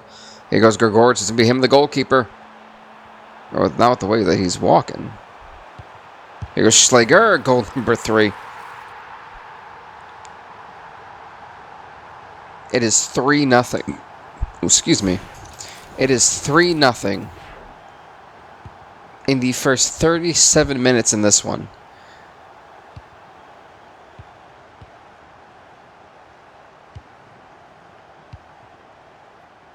Goodness. Like, again, at some point, you kind of go, oh. Because Finland they're collapsing right now, and it's only the first half. I mean, they need to do something. They need to look lively. Finland right now is playing without a pulse. I mean, we have seen 3-0 comebacks for it to like a tying, to a tie game. It's just they've got to do something. And this could be it. Come on. Nikolai Alho not being able to net that one in.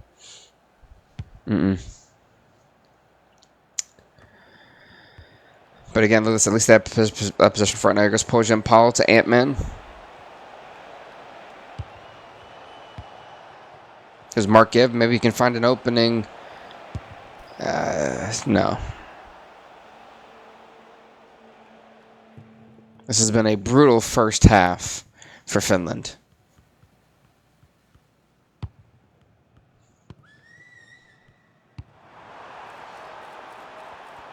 Uh-oh.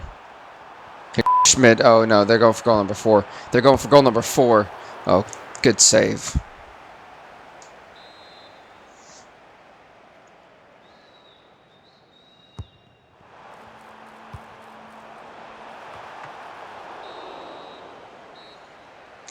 I honestly thought that was going in, so I'm kind of glad it didn't.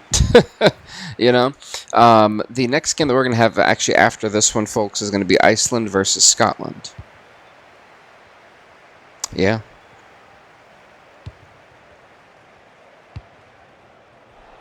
I guess. Oh, that was actually a great stop.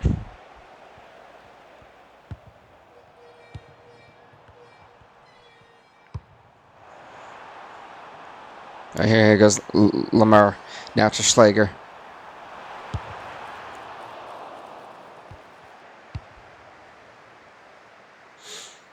For a minute there, I thought there was hope. I really did, and then it just so fast.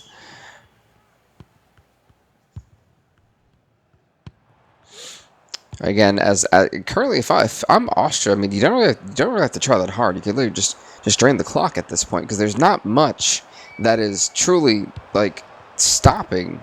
You have a 3-0 lead. What's the? I mean, I guess just scoring to score, yeah, but.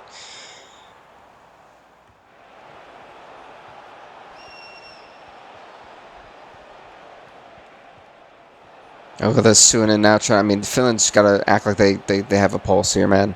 It was Ant-Man now trying to push it up, but I'm not sure how that just works. I feel like the physics just defied the laws of physics almost.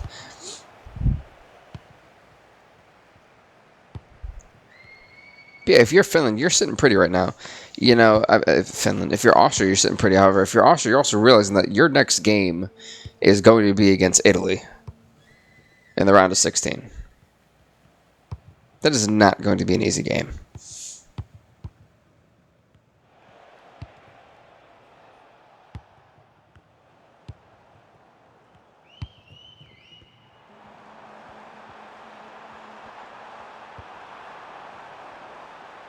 There goes Schlager. Uh-oh.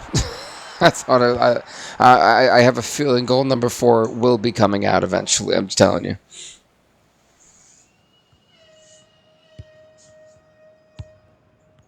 I think this is one of the few games where we've seen such dominance this early. Like Portugal, there was still some hope for Northern Ireland to do something, but this here, yikes.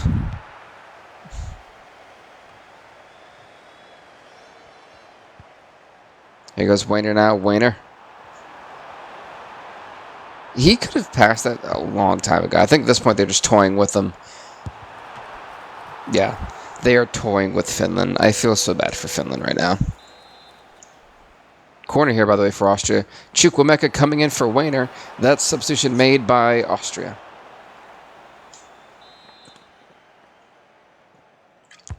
Valkari coming in for Suonen. That substitution made by Finland.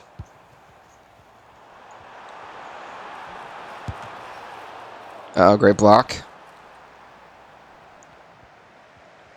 But again, what will Finland do with possession? Like when they've had possession, it's been so anticlimactic, and it's ended with just duds to this point.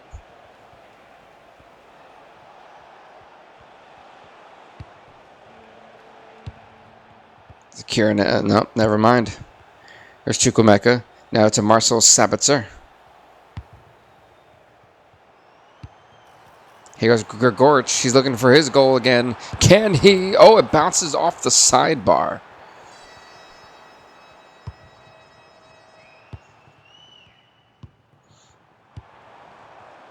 Again, Chukwuemeka. Schlager. Back to Chukwuemeka. Chukwuemeka, what's he thinking?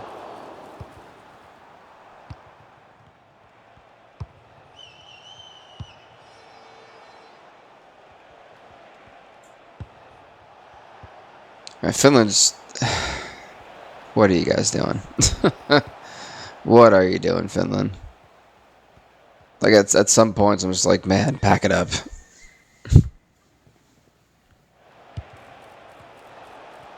Well, Finland's done a lot of passing. I will say that, but the way they've targeted the goalkeeper has been so abysmally off. Wait, Pojem Paulo! No. Grigoric and Pojem Paulo. Look at the difference in shots.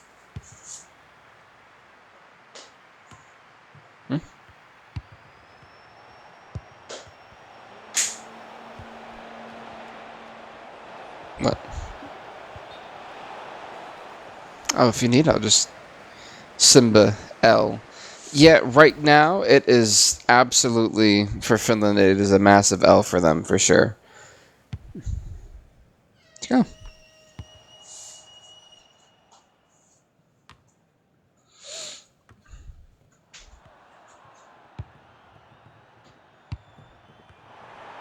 And again, as it's yo, oh gosh, Finland, oh Lord.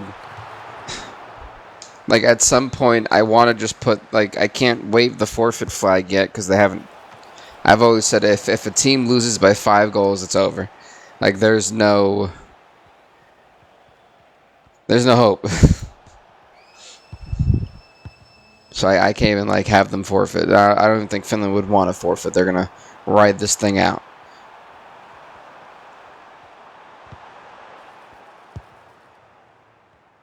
But yeah, Iceland, Scotland, that will be up next. That's what we will be looking forward to next. For those wondering.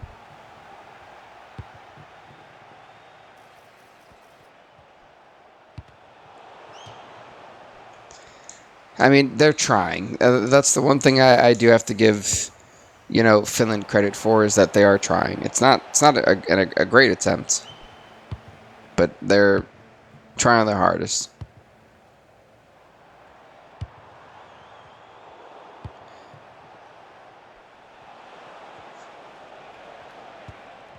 There's Marcel Sabitzer. Never mind, sorry, wrong team. At this point, I was expecting Austria to play for both sides at this point. Sorry.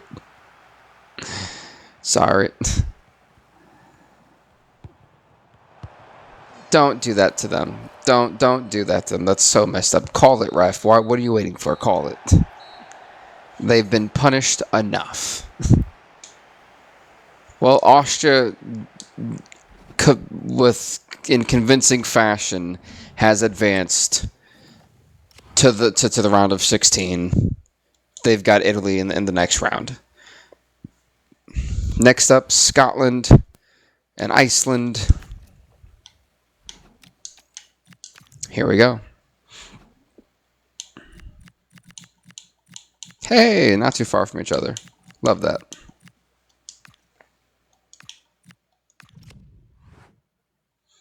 We're going to put it in a different stadium. We're not going to Union Park. What was it? The Veltons, Vicarage Carriage, Vitality, Volkspark Stadium. Sounds pretty cool.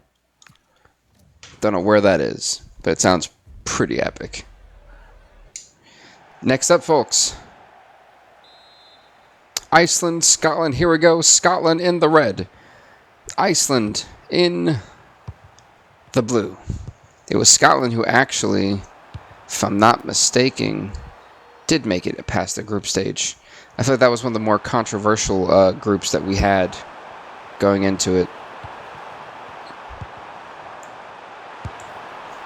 So I'm just updating my round of 16 so I know who's going where.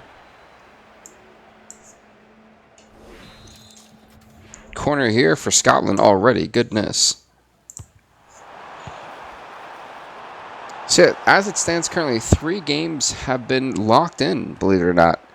We've got England versus Sweden, Italy versus Austria, Ukraine versus Portugal. Not too shabby. Not too shabby.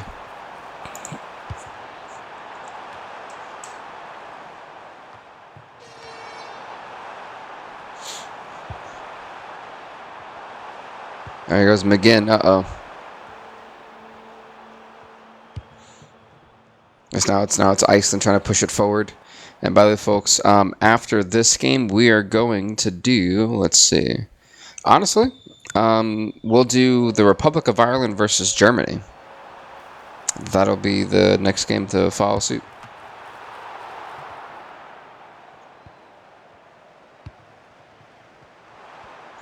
Here goes Scott McTominay. I'll never forget that name. With the way they kind of growed that into our heads back in FIFA 17. Wait a minute, here goes Christie. The shot goal there for Scotland. 1-0 already over Iceland in the first 11 minutes in this one.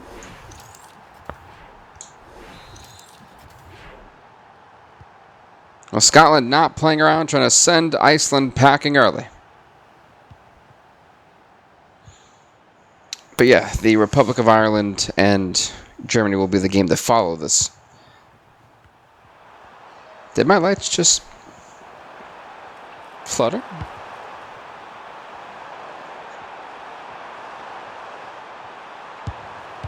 Oh, that's an easy stop there.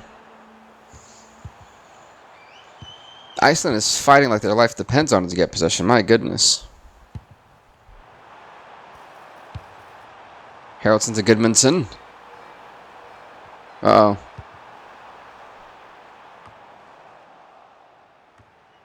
This Iceland doing everything they can to try to push this thing forward and mount a good offensive attack. They've got to be careful.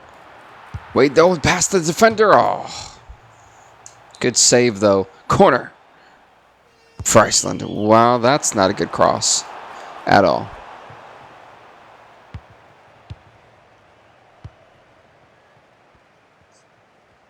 Again, Scotland now with possession. What will they do with it? Is he actually going to get beat? No, he actually... Well, technically, hold on. Who's with... Yeah, there was the infraction. I was trying to figure out who and what and where the infraction was going to be.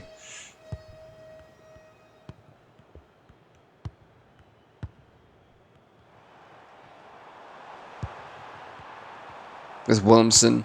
Now to Gudmundsson. Gudmundsson! Goal! We're tied. One apiece. Here in the 22nd minute in this one, we got a tie game 1-1. It was a good Johnson making sure he just to will Iceland forward to the round of 16.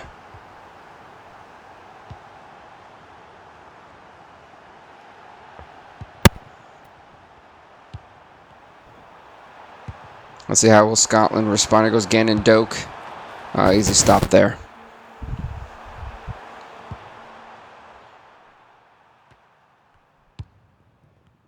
This is good Johnson. To Johansson. To Gretarsson. To Ingesson.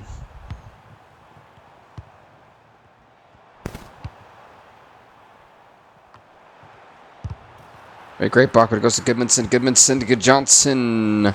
Corner for Iceland.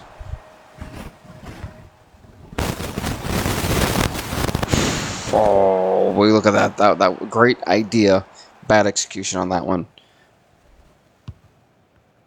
Goal kick for Scotland. Let's see, goes Ferguson now to McGinn. Scotland trying to push it up. Did he walk out of bounds? I just waltzed right out of bounds.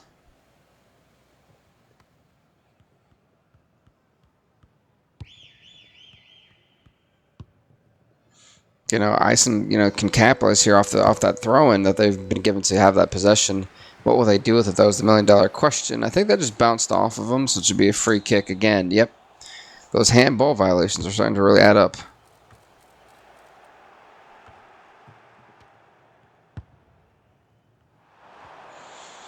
Well, not much to boot for Iceland there, but now it's McGinn for Scotland. To McTominay.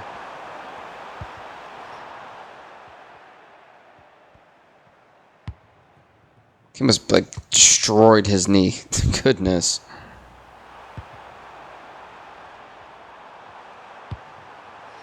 Johansson? Oh, no.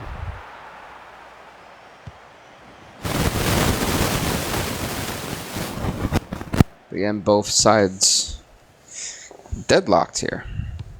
And also, I think one of the cool things is we got to test that new, after regulation rule set, which I think... If I can see a couple more times of that happening, I think it's a pretty solid thing to have. I kind of liked it for the most part. And I think we should probably go forward with that for the future tournaments. But I still want to see how it comes out, entirely. But you never know. Oh, that bounced off his face. That bounced off the man's face. Goodness. And they're calling... Wait a minute. They're calling a handball, but... They're giving Scotland the handball opportunity here for the penalty. Well, here goes Adams. Can Adams... No, he chipped it. Well, that right there would have put Scotland up 2-1 had that gone in. It did. It bounced. I swear to you, it bounced right off his face. It's like, oh.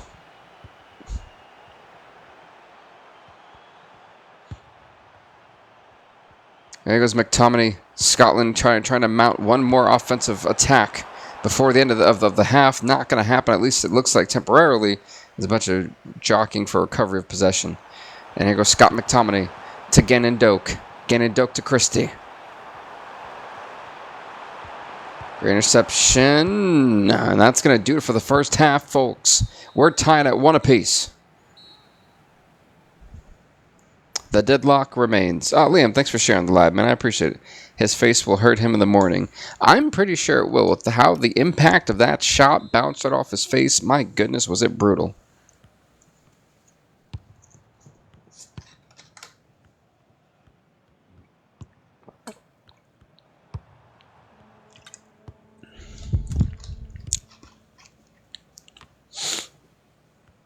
Here goes Ellertson. Now to Grederson.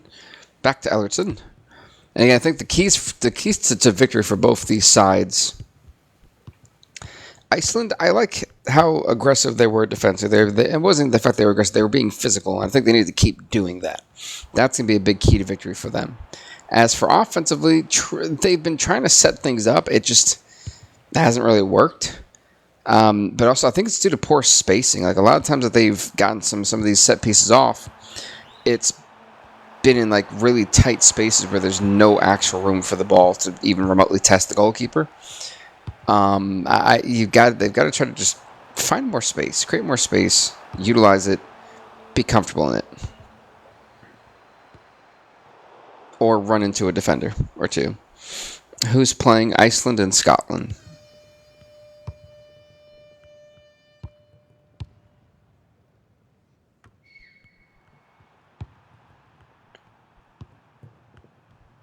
Oh, great interception there from Gudmundsson. What hustle. But what will he do with possession for Iceland? It bounces off the defender, and Scotland's going to get it right back. Let's go, Scotland. Yeah, who knows? I said, folks, after this, it will be the Republic of Ireland and Germany. And then we'll either do Wales versus Norway after that, or Croatia and Poland. I'm not sure just yet. We'll see.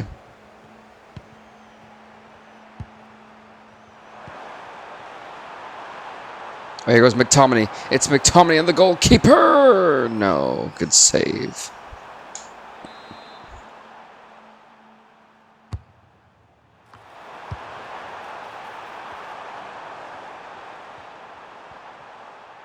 Again, Scotland once again with possession. Here goes McTominay. Good save. Corner again for Scotland.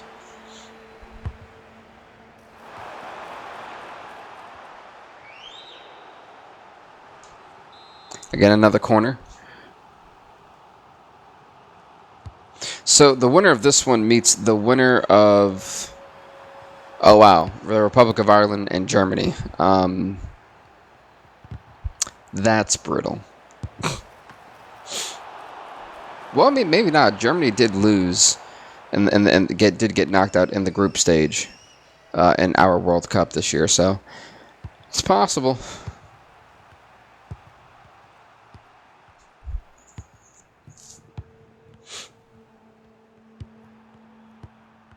Again to Christie. Christie now to Robertson. Here goes Adams.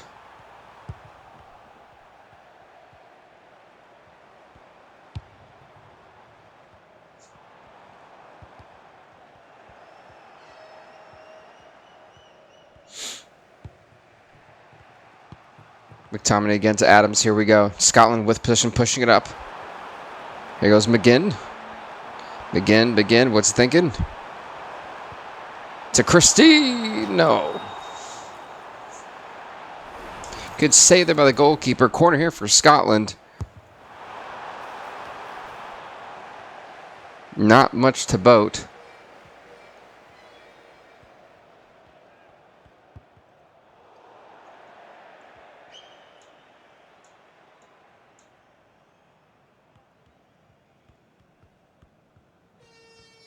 And what does Iceland do? I was so confused on what Iceland was trying to do. I was like, what are they... What is the plan here?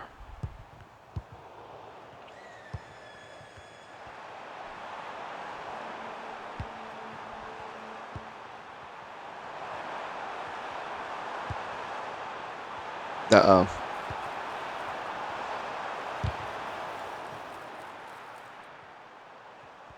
Well, yeah, not much to but again, it's Scotland. I'm a bit disappointed with Scotland today. I feel like Scotland should have been a lot more effective and just been like they've been the better team today, but they haven't.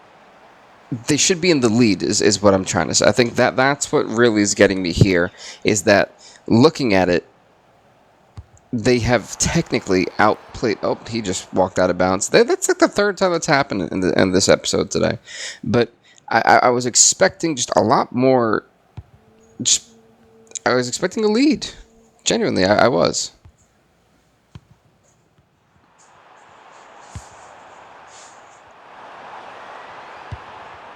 What's up?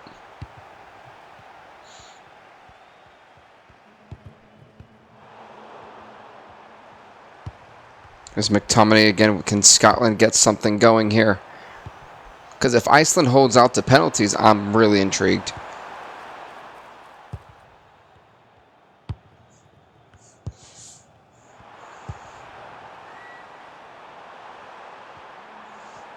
It was good, Johnson. Oh, no.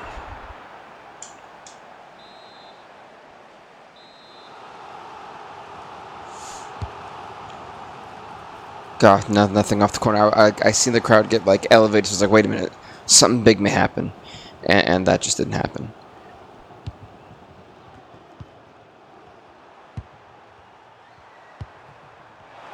Here goes again into oh no, the infraction offside. Offside was the call. That stopped what could have been a really great run.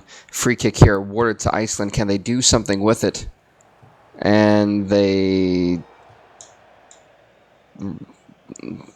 Okay, that was strange. Both these sides have absolutely confused me in their actual performance.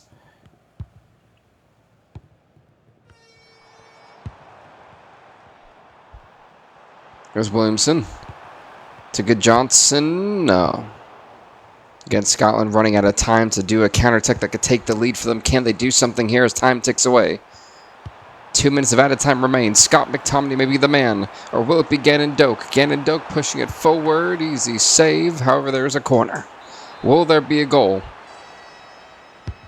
Cross comes in. No. Goal kick for Iceland. And I think we're going to penalties, folks. We're going to penalties for the second time in the episode. With this new rule set, we don't go into extra time. It goes straight to penalties. 1-1 has been the score for both of these teams, who will punch their ticket to the round of 16. Here goes Goodmanson. 1-0 so far. How will Scotland respond? It's Scotland's Ferguson. Ferguson now with the shot. Easy save. I mean, easy goal. Now it's Johansson. Great save. Great freaking save. Now it's Adams. Can he put Scotland ahead? Here goes Adams. Wow, that's the second time that goalkeeper has picked the right direction. Just could not get ahead. He couldn't stop it. Here goes Ellertson. Ellertson, easy goal. Right through the middle. Here goes Scott McTominay. McTominay gets it. Here goes Good Johnson, the man who actually had scored a goal for Iceland earlier. Easy goal. That one actually froze the goalkeeper. Here goes Gannon Doak. Iceland praying for some type of misfire. Easy save. Wait a minute. There's life. There is life. If he hits this, can Williamson do it? It's in! Does the goalkeeper have it in him for the miracle, or will Robertson give Scotland the second chance? Robertson gets it in. Oh, gosh. Here goes Haraldson. It is do or die for both of these teams at this point. The goalkeeper dove but couldn't react in time to stop it. It's all up to McGinn. Can McGinn do the unthinkable? Here it is. Wow. Here goes Bjarkson. Bjarkson nets it in again. Now it's once again the pressure's on Scotland. Here goes Hickey.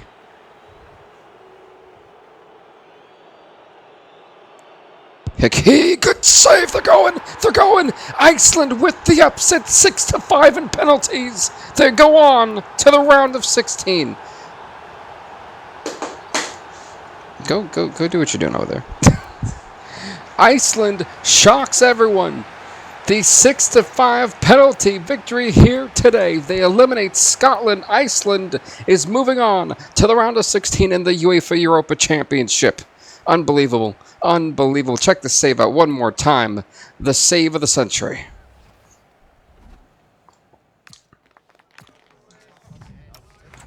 Well earned. Well freaking earned. Well, next up, folks, who did I say was going to be? Republic of Ireland and Germany. This is going to be a very interesting game. Because I don't know if I mean, I'm not saying that Ireland can't do it. We've had greater miracles. But do they have the heart?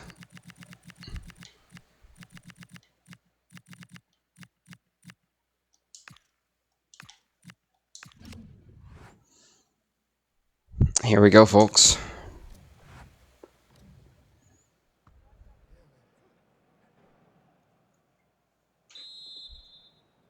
But folks, Ireland in the green, Germany in the blue, I think.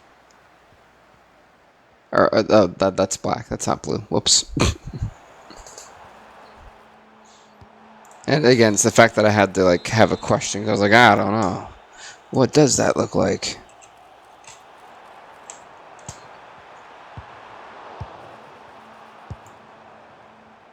The round of 16 is coming along quite well.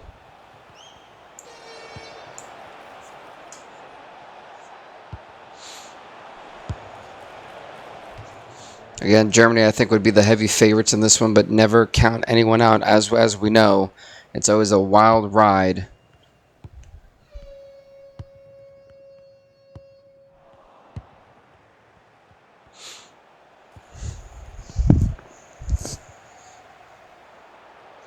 I think that the game we're going to end off with of the stream out of the 12 games that we'll be doing today, that we have started doing, is going to be France versus Spain. I think they're going to end off the episode.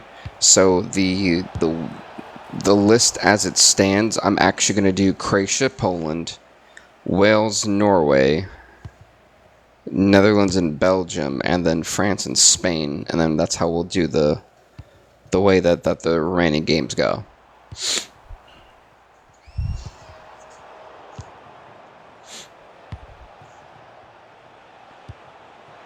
There goes Kai Havertz. Havertz pushing it up. Keller's being tested, but I think Germany's just trying to lug in whatever they can. At least that's what it seems like.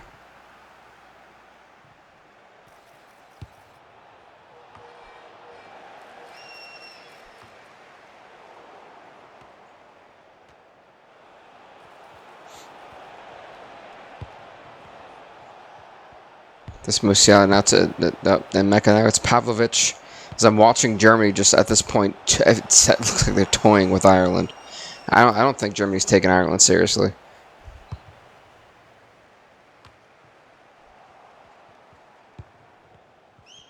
There's Nemeka. Now to Kimmich. Kimmich now to Pavlovic. Musiala. To Wirtz.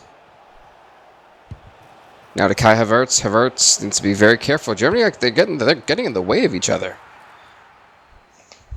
Did I miss anything? Let me make sure I didn't miss anything. Sometimes I do.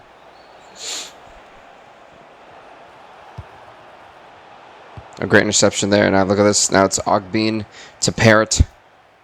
Now to Taylor. Can Ireland kind of move and attack forward? He goes to Azaz. To Manning. Manning now has got Taylor. Taylor could do something with it. No, it gets to Ogbene. Wait a minute. Is that... What happened? I'm confused on the call. I need to see a replay to understand what just happened. Oh, he tripped him. He tripped him inside the box. Yeah, that is a blatant trip, which means a penalty opportunity for Parrott and Ireland. Can they put themselves in the lead? Parrott off the penalty. Goal! Ireland! Ireland 1-0.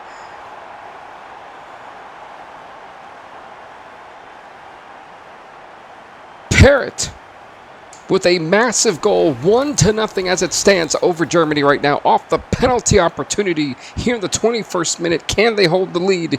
Is that going to be the thing that causes a massive upset? I said it before the game started. Upsets have happened, but does Ireland have the heart to do so? And that right there proved that they damn well may have the heart to do so. Can they hold on for the remainder of this game to this 1-0 lead? Is the million-dollar question. How embarrassing would it be for Germany not only to face the group stage elimination, but then to be knocked out in the preliminary round of the UEFA Europa Championship following that World Cup exit?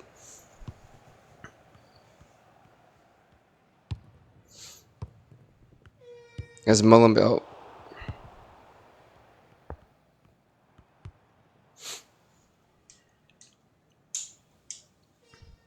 you're telling me you expected Ireland and England both to have one goal each in this game? Get out of here. Get out of here. Here's Mullenby. Oh. Corner here for Ireland. Cross comes in. Not much to do with it. Here goes Azaz. O'Brien. Nowhere near the goalkeeper. Goal kick for Germany.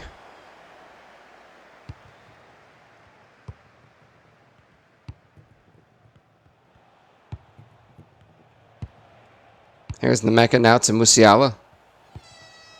To Pavlovic. Here goes Wirtz to Havertz. Havertz to Musiala. No, good stop. Uh-oh.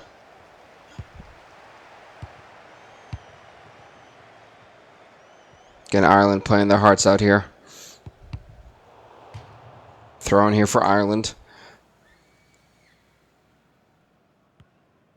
Here goes Azaz. Azaz got to be very careful. Germany will pressure him.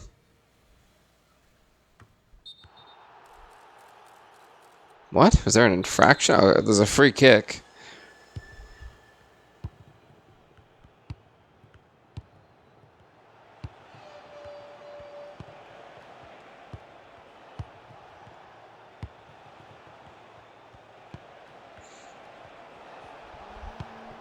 There's Wirtz to Nemeka. Nemeka, oh, nice stop there. Again, Ireland, I can't believe I'm saying this, but Ireland is playing arguably the best we've actually seen them. They didn't even play remotely close to this back in the World Cup.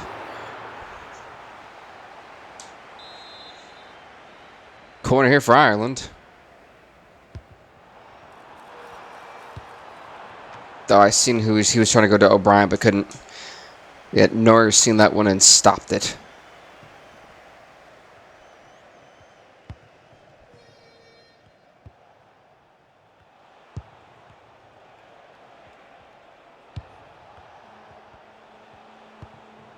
Making out of Sane. Sane.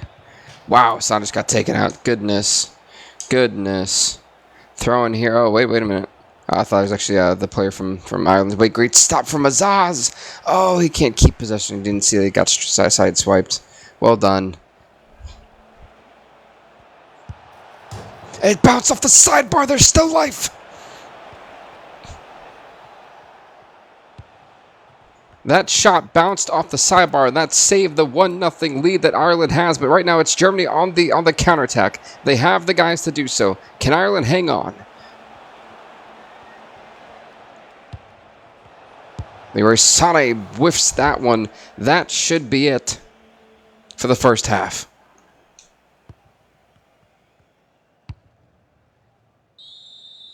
That is it for the first half, folks. And a shocking statement, I have to say. Ireland is in the lead against Germany 1-0 going into the second half.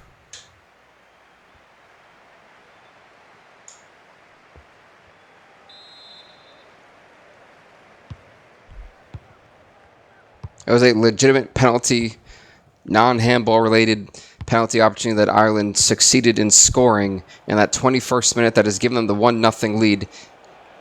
For Germany, I mean, this is a worst-case scenario. A team that you should be outclassing to the max is fighting and keeping up with you. And honestly, I'm here for it. Here goes Ogbin. Trying to cross it into Azaz, but no one really there, and that one's going to go right to the waiting arms of Leroy Sané.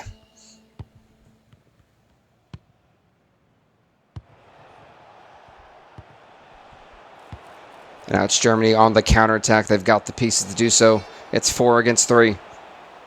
Great defensive stop there. Free kick somehow awarded to Ireland. I don't know how, but they do get it. Manning fighting like hell. Goes Taylor. Taylor now to Parrott, the man with 1 goal already. Great defensive block there from...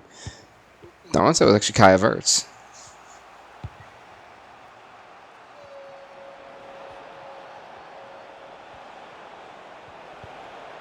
Look at the fight here from Manning.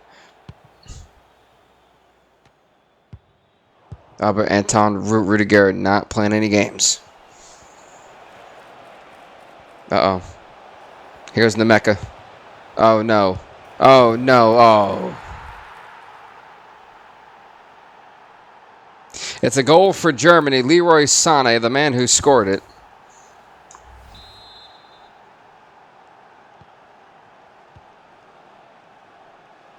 But there's still hope for Ireland. Can they hang on to the draw? Or do they have it in them to score another one?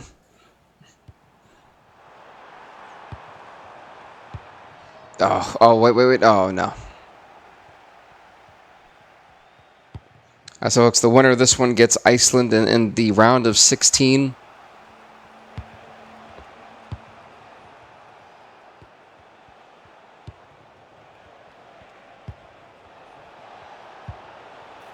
Here's Nemeka. Oh, good save for Keller. Again, Ireland once again with possession. Trying to volley that one into Ogbin. It's actually going to get there. And, he could have just regularly passed that, and that wouldn't have stopped his momentum. Here goes Taylor, the shot. Oh, gosh. Corner here for Ireland. Oh, Undav coming in for Kai Havertz. I guess they're not happy with Havertz.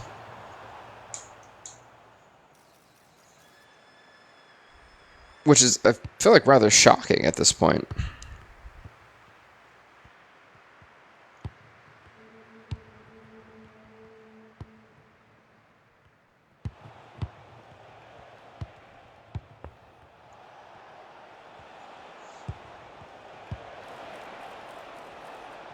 Uh-oh.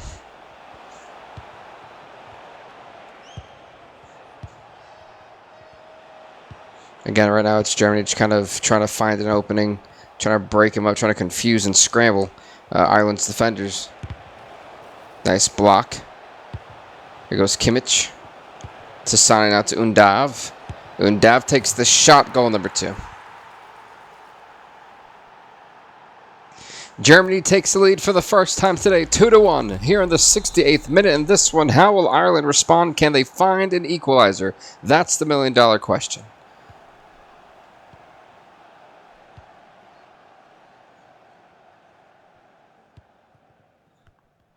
Here's Azaz now to Brown.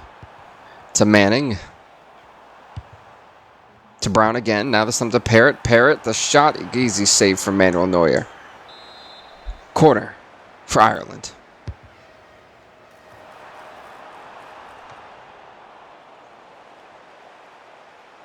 Good easy save for Neuer there. He's just going to throw it.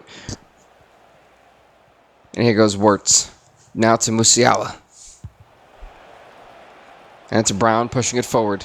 He's got one guy with him. The counterattack is on, but easy save for Keller.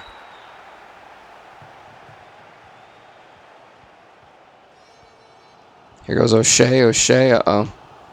Oh, just got sent.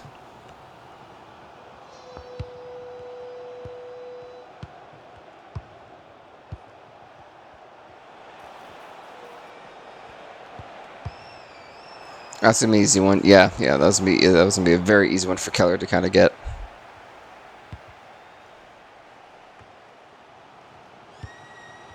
Here goes Coleman. Coleman's got to be careful. There's literally 3 defenders in front of him. It's not looking good for Ireland right now. As time is starting to tick away, a comeback may not be in the works. As Germany once again on the counterattack goes Brown. Brown to Yundav, the man with 1 goal already, but great stop there defensively. Ireland, this is their chance to do something, can they? Here goes Ogbene. He's pushing it up. He's got guys with him. It's a Parrott. Parrott. Oh, goal number 2. We're tied. We're tied. Yes. 2-2. 2-2. We've got a game. The equalizer has been scored. How will Germany respond in this one?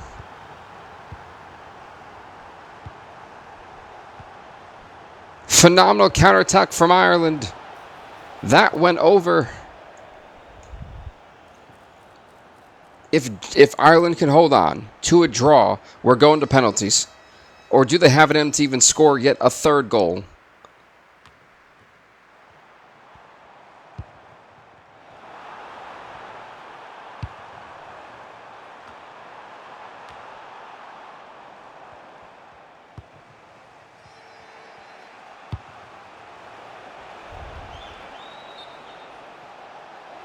Ah, man. But no, this is actually really good for Ireland. Free kick. And Kimmich actually got hurt. There's a minor injury on that play, too.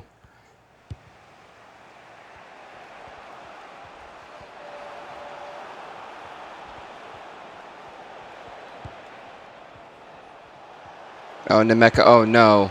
Oh, he missed. He whiffed. He whiffed. This is Ireland's chance. This is their chance.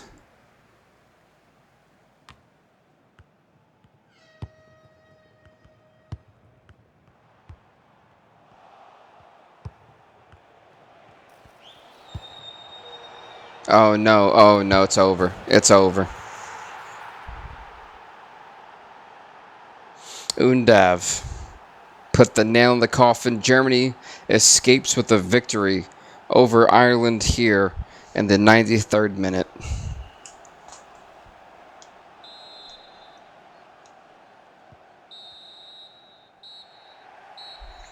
Ireland put up a hell of a fight, but Germany, well, Germany hung in there.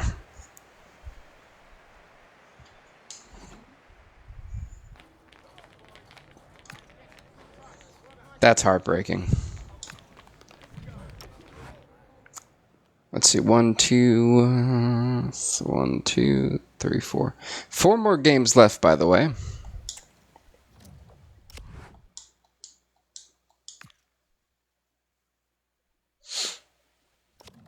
So in that 4 more games, we're doing Croatia and Poland. That is up next.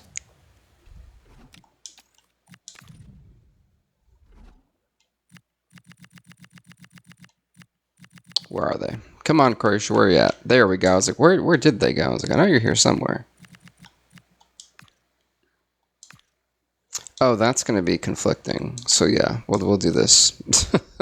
I seen that state. I seen both those jerseys. I was like, that's going to be quite the unique situation.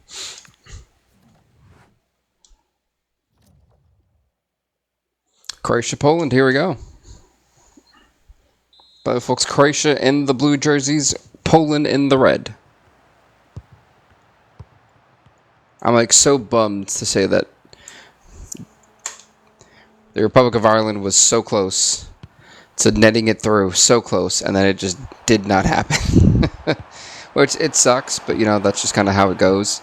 You can't win them all. Up next after this game, folks, will be Wales versus Norway. And then it would be Netherlands, Belgium, France, and Spain. And France and Spain will be the final game of the preliminary round. So, yeah.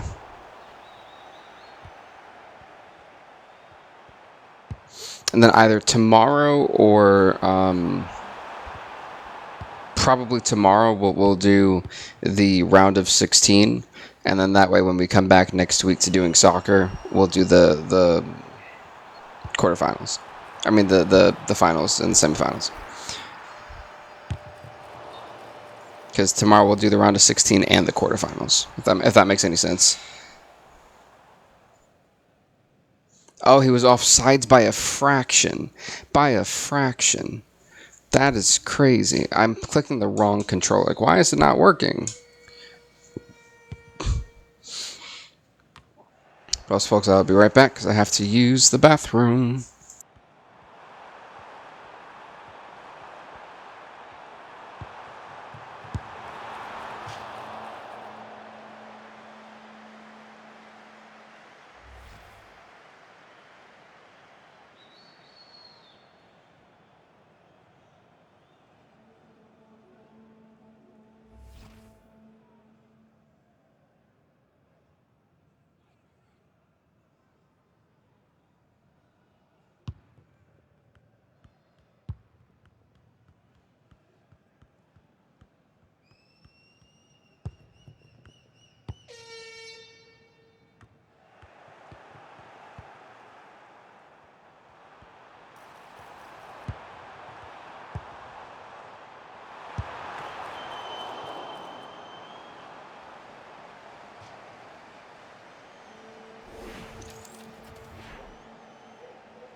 Liam Hallam, Croatia, and someone. Aha. Ah, yes. What's up, RJ? How's it going? Oh, they actually scored off a penalty. What was it? A handball penalty? I went to the bathroom real quick. So was it a handball penalty or was it an actual penalty? But honestly, Croatia now leading 1-0 over Poland. Not surprised. And it was Luka Modric who scored. It's crazy. Croatia had arguably their worst performance in our World Cups ever in 2026 that we just finished. Normal foul penalty, fair enough. Thank you, RJ. And it was Croatia who literally had their worst performance in 2026. They were knocked out in the group stage, and Robert Lewandowski just scored that fast.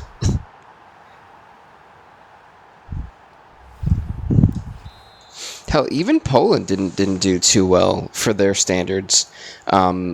In our last World Cup that we just finished. I mean, both of these teams definitely underperformed. I think both of them know that they're coming in with a chip on their shoulders. Being called champion 19th minute too, damn. Yeah, it was a quick one. The fact that Croatia almost just scored right then and there was crazy. I'm expecting this one to be like the knock-em, sock-em, drag-out brawl. I expect nothing but offense and no defense. Who do you think will win tonight, England or Mexico? I'm going for England because I picked them to win the World Cup this year. So I'm going to go with them. But with the way that England's been playing, that's been hard to justify. Oh, here's Luka Modric. Oh, God, off the foot. Good save.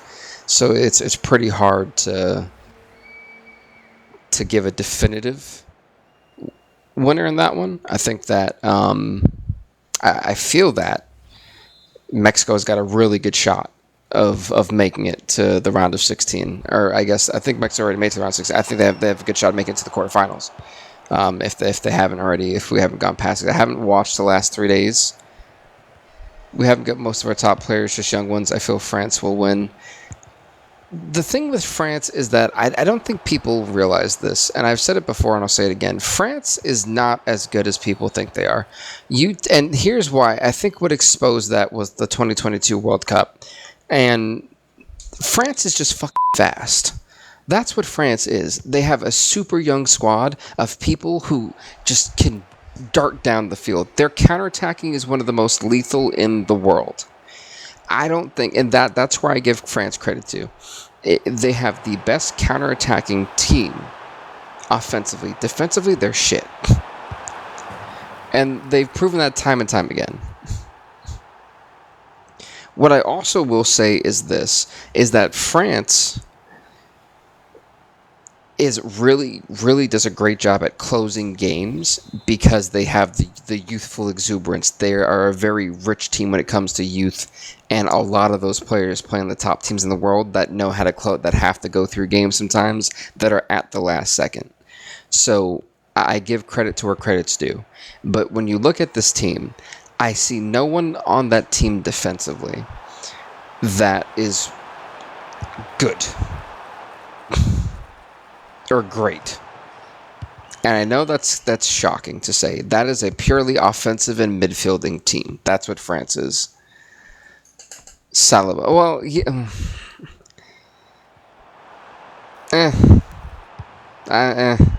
Also, user 7311. Thank you so much for following, by the way, man. I did see it. I did want to point it out there. I did see it. Thank you, man. We're on the road to 1K subs, so I do appreciate all the love. Seriously, thank you. Yeah, I don't see it for him. Oh my God, 3-1. 3-1. There have been 4 goals scored in 37 minutes in this game. Goodness.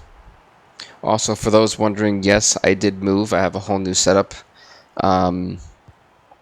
It is a bit of a tight squeeze, so I am trying to not be as loud because I do have 5 neighbors and where I'm at. So I don't have as much freedom to be as over, I guess, high energy. Oh my God, they're going for 4. No, golly, what happened? What happened? Goodness. It was 1-0, and then in the span of the first half, 4-1. 4-1, folks. Goodness. But to what I was saying, though, for those wondering, the next games that we have in the right order is going to be Wales, Norway, Netherlands, Belgium, and then we end off with France and Spain. On this episode, I thought I was going to do a UFC stream on top of this, or like in conjunction, since it's already on my Xbox. They're both on my Xbox. I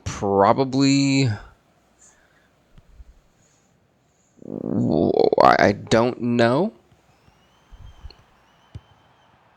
because I do have company over with me in my thing here, so I can't completely ignore them as I would, because 4th of July happened, so fireworks and people and barbecue and etc. So yeah, I don't know. Well, we'll see. Oh, great block there. Wait a minute. Can Croatia do something? They're not gonna be able to. Yeah, they're gonna call it. Well, after what I thought was a bizarre first half, given the fact that, well, I mean, look at the goals. Look at the goals. That was oh, by the way, for those who don't know, Robert Lewandowski is actually signing as a free transfer to the Chicago Fire. I was reading that earlier, so I'm hoping that goes through, because I would love to see that in person. That would 1000% be a game where I would go pay to see when the Chicago Fire play Orlando City, because I did move to the greater Orlando area. So that would be pretty nice to see. They're going for goal number 5. Szymanski is going for... Uh-oh. That was smooth. Ah, nice. Heel kick card. Yeah, I was seeing that. I was thinking, because at this point, I know people make fun of the MLS because it's not, to the level of other leagues. But the one thing I think that the MLS did really well recently, and I think that was really smart, is they finally had like youth academies, which I did not know, and thanks to David Beckham when he I believe he is part of the owners of Inter Miami, if I'm not mistaken. And one of the things that he had pitched, I was watching an interview about it, was to have every team. I started paying attention to the MLS when Beckham joined. I would even say that the MLS back then was a joke too. Like, the MLS has gotten better over the years. Like, if I'm gonna be so for real, if we look at the MLS from like 2014 to now, it's not the same. And we have way more teams. There's been the expansion. Like, there's there's as many teams in the MLS now as there is in the NBA, and which is crazy to think about, because before there was like maybe 2021, you know. So to be at a point now that we can sit there and say that there's 30 teams, and the Saudi leagues too have gotten better, but the Saudi leagues have thrown insane amount of money towards those players. Like, that money is insane. Where that money is coming from, I would love to know, because there's no way you're telling me teams that don't have a lot of money or aren't even worth X amount of money is all of a sudden throwing 3 times the club's worth at people. Something seems fishy there, but that's just me. But, you know, looking at the MLS, until David Beckham became an owner, there was no youth academies, which makes so much sense, because we didn't have the United States Men's League One, and we didn't even have the United States Championship League for like the third and second tier soccer divisions. So, and now we have youth academies too. So I'm like, we're developing, and I love to see it,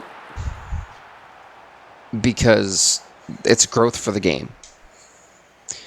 Let's see, a lot of rich people in Dubai. Oh yeah, have you seen I think they just made an island recently that was purely water, and they used like sand and stuff to make this palm tree, and it's got all these, like, I was watching how they did it on TikTok, and I was like, oh wow, that's crazy.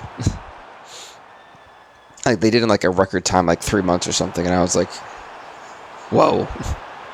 Here goes Kaminsky. He's got to be careful, beats his man, Kaminsky. Oh. What I will say is I'm really excited for the growth of the MLS, and I am eventually, when I do get to go to Japan, I want to watch the if I can, I'd love to see FC Tokyo play.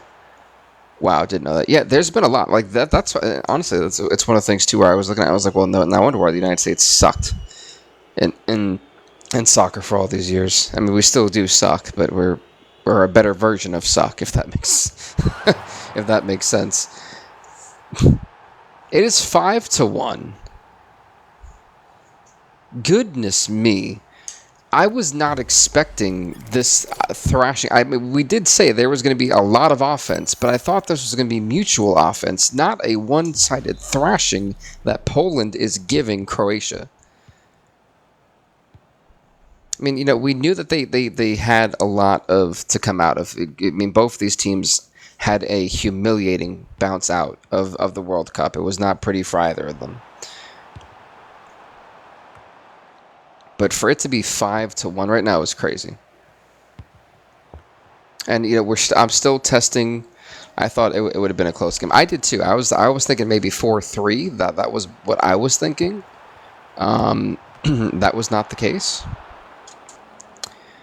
And so, by the way, for those who are wondering why I'm doing a Europa-specific tournament, to break it down to you guys, I will be doing a tournament for every region, or every continent that I can within reason.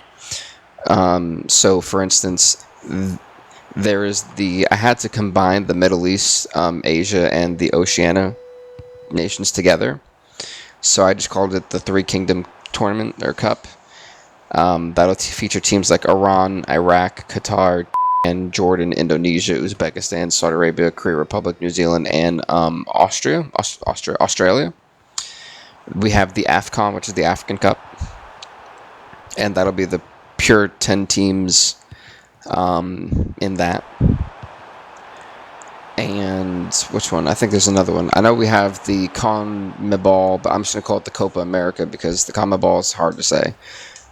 So yeah, we've got those 4 different tournaments going on, and I feel like that should take us to, by the time of the next.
Do you know what I just realized?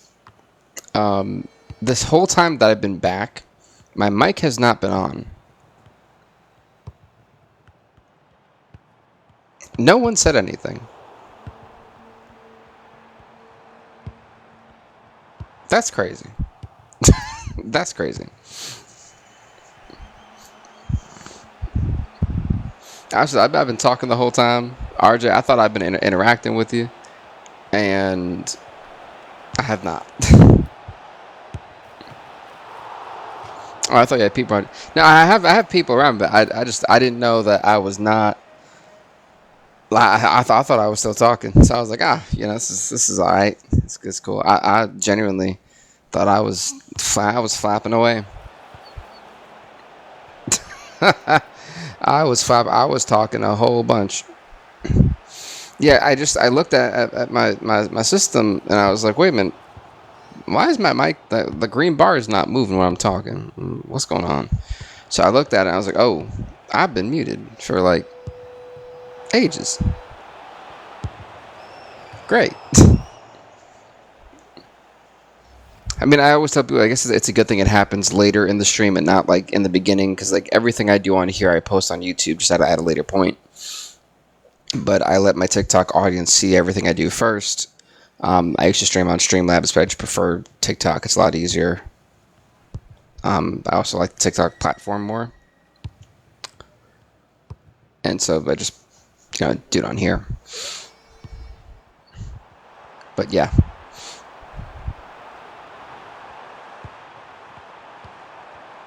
There's Brobby, the shot goal.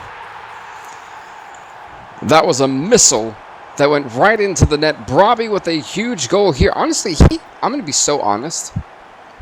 I don't know where he was during the World Cup tournament, but he was nowhere to be found when we were doing the World Cup tournament, and now here he is, by the way, with a goal in the Europa Conference. Maybe he wasn't available for the World Cup for us. I don't know, but he's here, everybody. You should try kick. That's decent. Apparently, I don't understand kick. I've looked at like the streaming software. It looks like it's like a Twitch 2.0.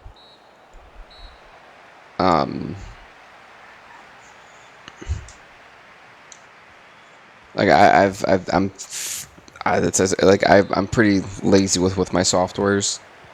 I'll be honest.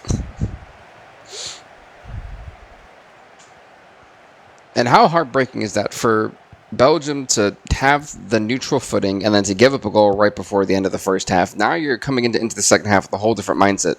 The mindset being, how do we come back? And that's a whole different mindset to be in. It's like survival mode to compare to being like, well, we're tied. It's all about taking a lead, because now you need 2 goals to take a lead. So now there's going to be that emphasis to make this lightning quick. Okay, how do we score this tying goal, and then how do we try to now take a lead? It's the coming from behind mentality versus the we got this.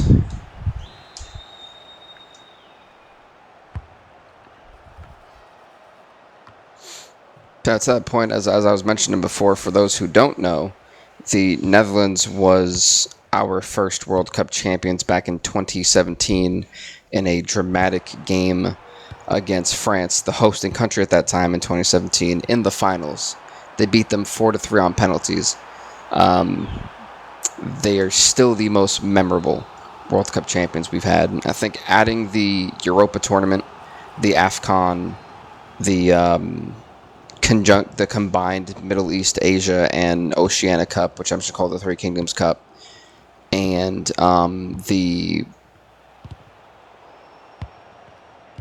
why am I drawing a blank? And the Copa America / CONMEBOL. I think it's going to add a whole different level. It kind of gives the national teams more to do than just a World Cup. What a massive misfire, and that was from, I believe, Doku too, which is heartbreaking. That could have tied it up for Belgium. I was one of the few people who was annoyed with Belgium in the World Cup. I did not like how they performed, And when they made it to the round of 32, I was heavily irritated because they didn't deserve it. They played so bad that I was like, there is no reasonable way you made it this far.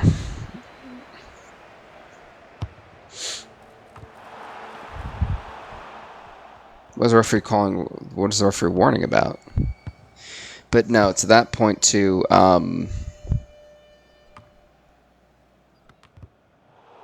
That bounced off his face. Goodness. Agreed. Yeah, I think RJ, you were actually here for the World Cup too, if I'm not mistaken. I kept seeing your name on like my performance screen. Yeah,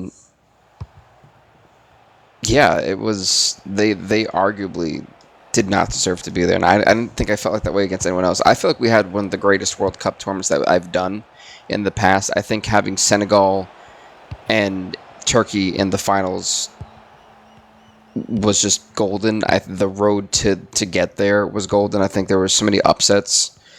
If I had to say who the MVP team was of that tournament, it would actually have to be Italy, because Italy went through every hard team possible, literally, to get to the semifinals, except for South Africa. That was their only easy game. And then to lose to Turkey in the semis was crushing. But they literally did not. Legit. Italy barely survived to get there, and when they finally did, they didn't lose out up until the semifinals. They only had one draw. They earned it. And Senegal fought for their life in that tournament. Man, when they beat England, I was like, oh my God, we're guaranteed. Once again, teams that have not made it before.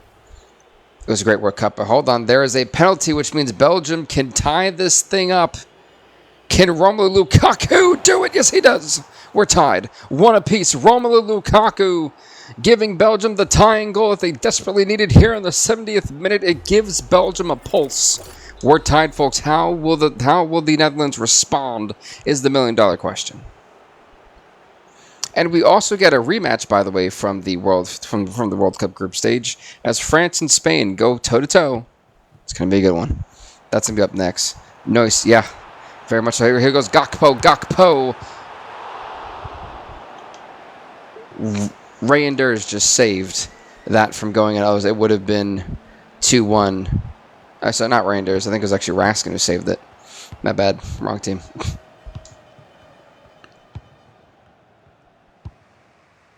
Memphis Depay is still playing. We look at that.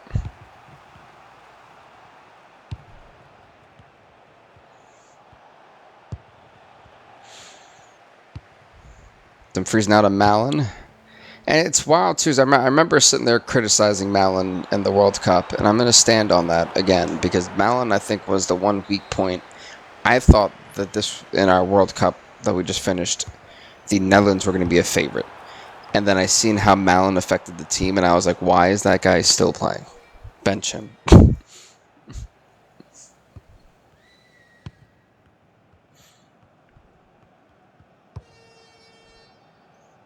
Well, again, folks, the preliminary rounds are, as we are wrapping them up, we got one more game, and that's going to be France and Spain. And then I'll actually end the stream there, because I do not have the energy for a UFC stream for an hour and 45 minutes.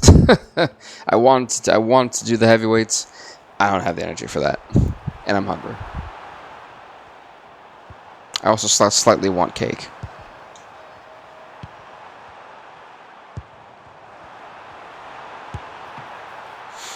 That was a lot of information to give you guys. Sorry.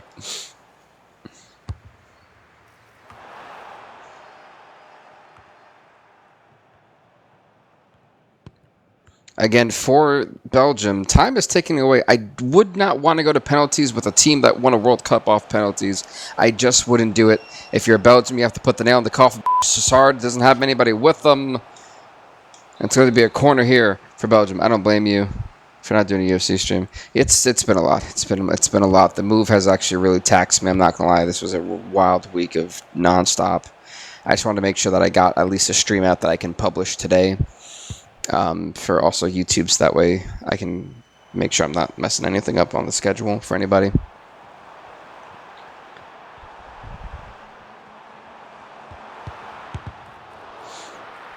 And again, great block there, but now... Oh, actually, it's Pappy. Thank you so much for following. I do appreciate it, man.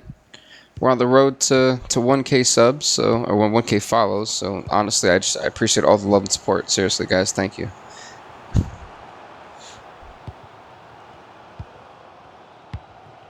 Gravenberch now to Depay to Reinders. They know time's ticking away, and great intercepts there by the keeper. To De Bruyne. De Bruyne gets stopped. Can they keep moving forward? If they can, keep moving forward. Time won't stop. This is their only chance. Great stop there. And folks, that means we're going to penalties. I was your 724th follower, by the way, which is wild to think about. It's been such a wild journey. Because we've only been doing this for about a year or two on TikTok. But folks, it's time for penalties. Here we go. Goes Deroon. Wow. Courtois, what was he... What was he doing? Bro didn't even kick it yet. Here's Romelu Lukaku. There you go. Here goes Memphis Depay. He knows all about this part of that 2017 World Cup Championship team. The penalty, he nails it. 200 odd followers ago. No, for real. It feels like it was yesterday. And here goes Kevin De Bruyne. De Bruyne, can he? Will he? Yes. Oh, God, it's Malin. It's up to Malin. They're done. They're screwed. Oh, he actually scored. He did something. Here goes the keeper. The keeper gets it in. Oh, here goes Gakpo. Gakpo, the shot. Oh, he whiffed it. Wait a minute. We sound the upset. Oh, he did. No. Because he was so bad during the World Cup. I just genuinely. Wait a minute. Van Dijk. Oh, he bats off the sidebar. Oh, my God. The choke. Liam, I'll get to your comment in just one moment. Hold on. Trossard, if he nails this, they go on to the round of 16. They do. Belgium and an upset has eliminated the 2017 World Cup champions. Wow. The Netherlands have been eliminated. That does it right there, folks. Wow. Belgium gets the job done. Let's go, Belgium. Yeah, I mean, I think Wales beating Norway was shocking, but Belgium beating the Netherlands was even more shocking. Just consider the fact that the Netherlands made it to the quarterfinals. And to just collapse like that. Wow. Which, folks, that means it's time for our final game of the stream. It is going to be the Netherlands. Sorry, not the Netherlands. It'll be France versus Spain.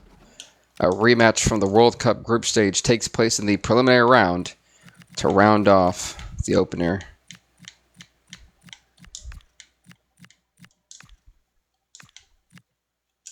Spain, our 2018 World Cup champions, looks to push their ticket in to the round of 16.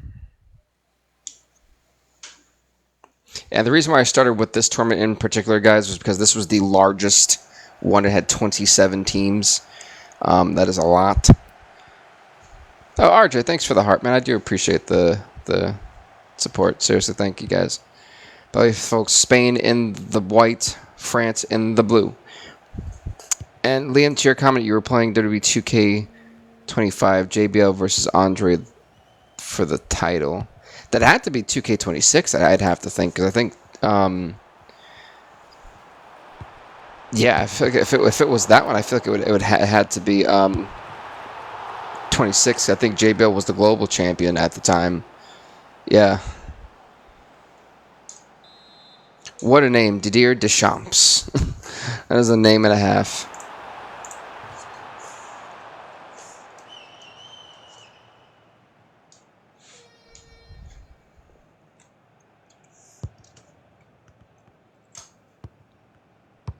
Yeah, that's fair, yeah.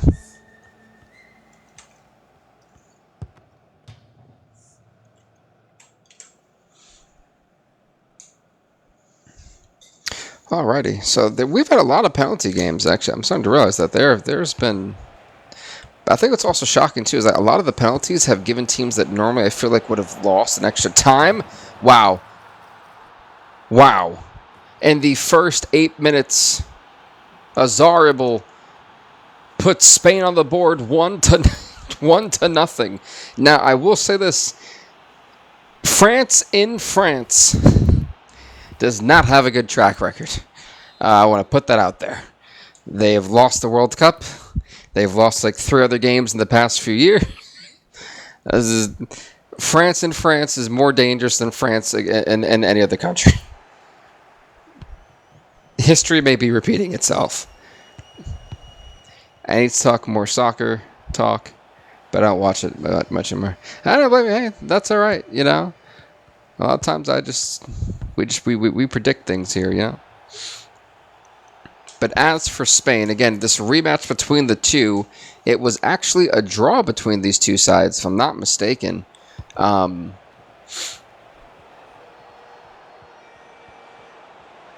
Yeah, I believe that was the draw for, because, no.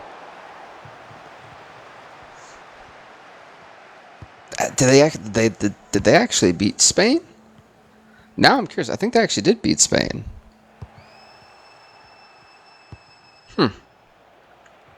It's a bit of a revenge game for them. That's even more fascinating now that I think about it, actually. But also, did I do the numbers there? Well, the winner gets Belgium in the round of 16. Great interception there. And again, for Spain, who already has a lead, they're going to want to expand on that. Spain, I think, was their most dangerous this past World Cup tournament. And they just couldn't keep holding on the way they were. They were going at such a pace. It was quite insane to think about. And Lamine Yamal really came into his own in the World Cup. I won't say it was after Game 2 of the group stage. Sorry, I was trying to think about what I was trying to say.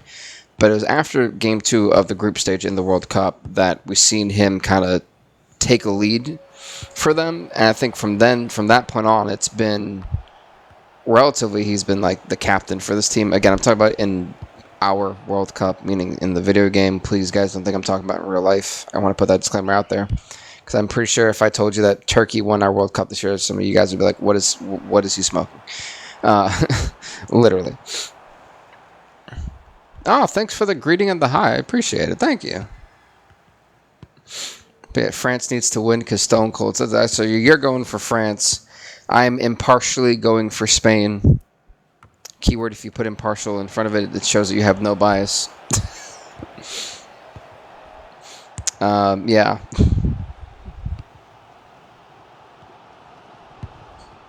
As both of these teams are looking forward to the round of 16 to meet Belgium. And for those of you who are wondering why and how England and Italy had already punched their ticket in without actually competing in the preliminary round, so we had 27 teams, which is an odd number.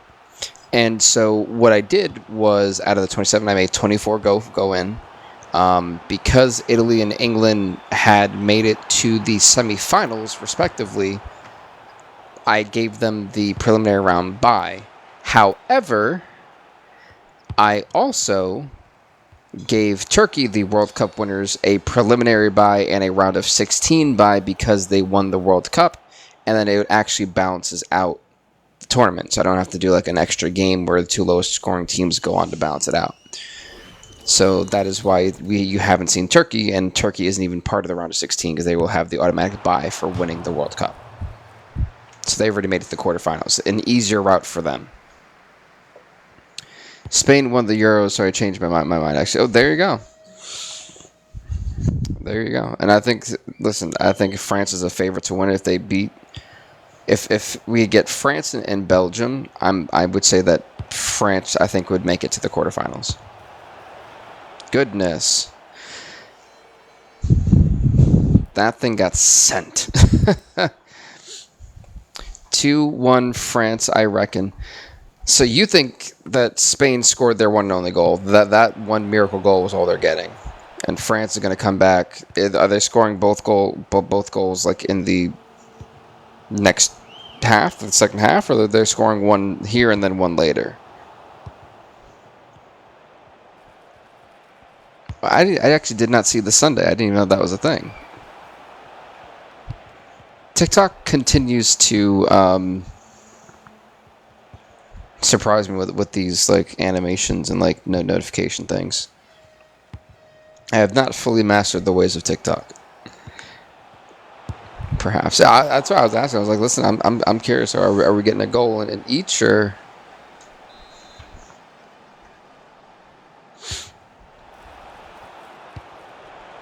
Tito Santana has held the big green title for over 2,000 days. I am shocked. I don't know why that man is still wrestling. Take him out. Take him out. Retire him. At that point, he'd be like 600.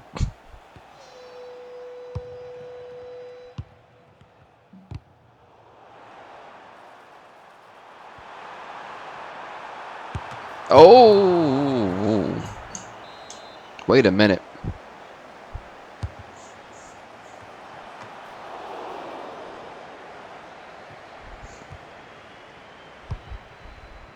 Here goes Williams. Williams not pushing it up. Here goes Pedri. Pedri in Spain. They've got a minute left. Can they try to score a second goal? Here goes Olmo. To Lamine Yamal. Yamal. He finds the opening. Oh, goodness.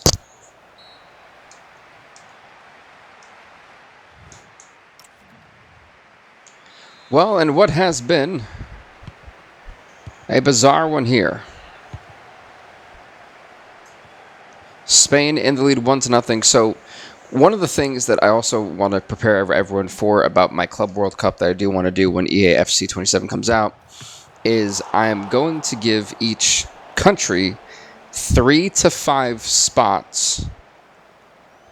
And what I will do to make it fair and unbiased is I will look at where either teams competed or where they're currently like leveled. Oh my God, that was amazing.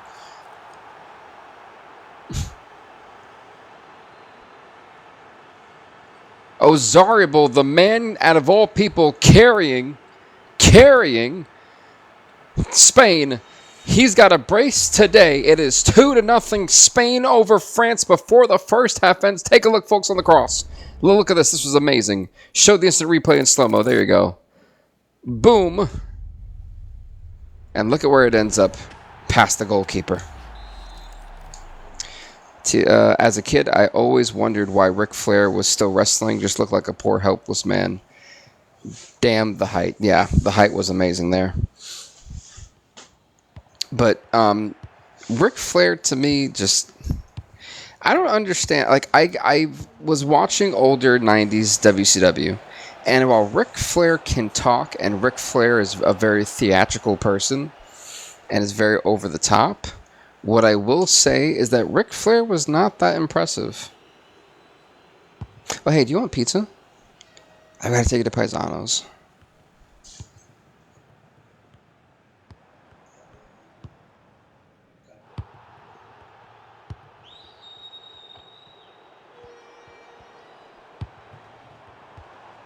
I have nothing to throw your way.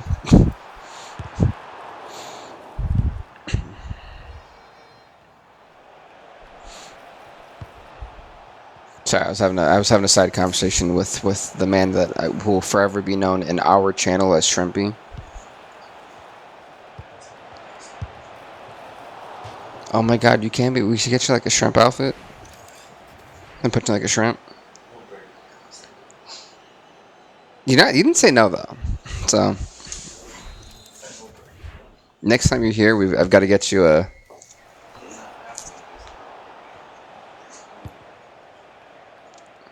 You said, well, why is everything with you got to be about force? Is it just like a mutual conversation? Jesus. Was boring in the games apart from spamming his woos. Yeah, Rick is. It's funny how people complain about like John Cena and say, oh, he's got like the 5 moves of doom, but Ric Flair's was the woo, the flop, the figure four, getting chucked off the top rope because he never actually went off the top rope. It always got thrown off of it. Let's see, that was the woo, the chop, the flop, getting chucked off the top rope, and oh, I think he's only got 4. Hold on, I may have given him one too many credits. Oh, and his promo. Those were his 5 things that Ric Flair could do.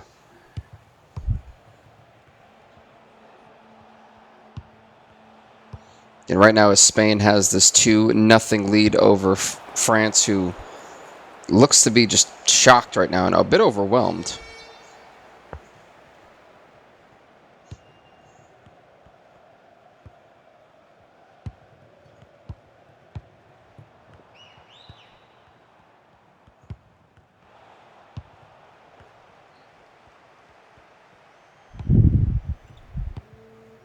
Here goes Rodri. It's a never mind. Lamine Yamal has it now. So wait, where did Olise even come from? And that, to me, that right there was one of the sleepers of France, is Olise. The way he performed in the World Cup was absolutely fantastic. The dude really helped them when their offense was, I can't remember, relatively stagnated. That bounced off that man's face, but that's going to be a handball, isn't it?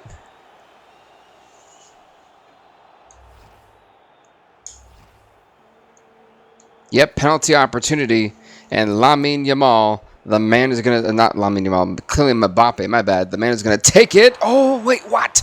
What? Great stop. 3 title gift. We have to, like, we got to pin that. That's a pinnable moment right there. And thank you, man. I do appreciate the gifts, though. I do. It does help me out tremendously. I can't lie.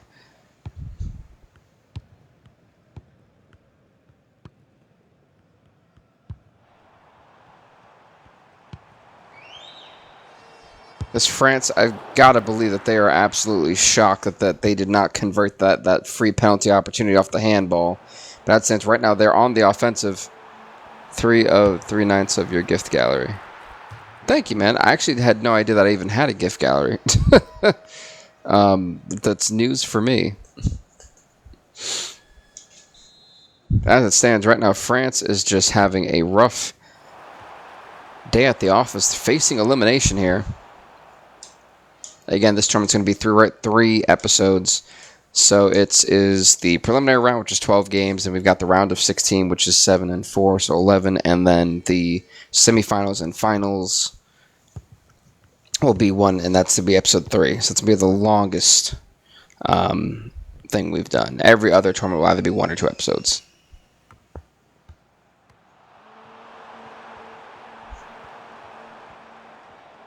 Oh.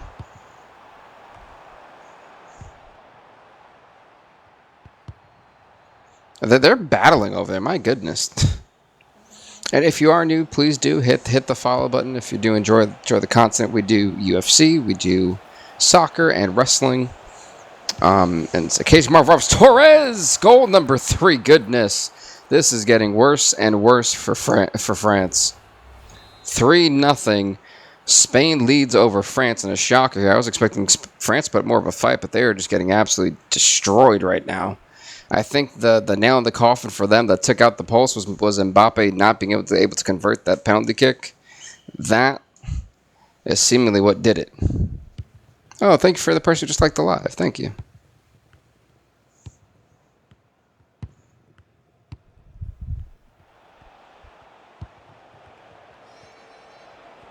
This Torres trying to push it up for maybe goal number 4 for Spain.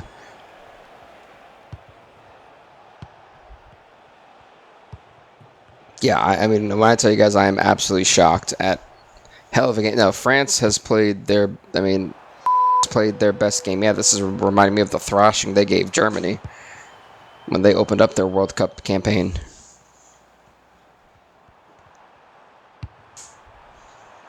And that's 2 powerhouses gone. Both the representatives of the 2017 World Cup finals are out of the Europa tournament and the preliminary round.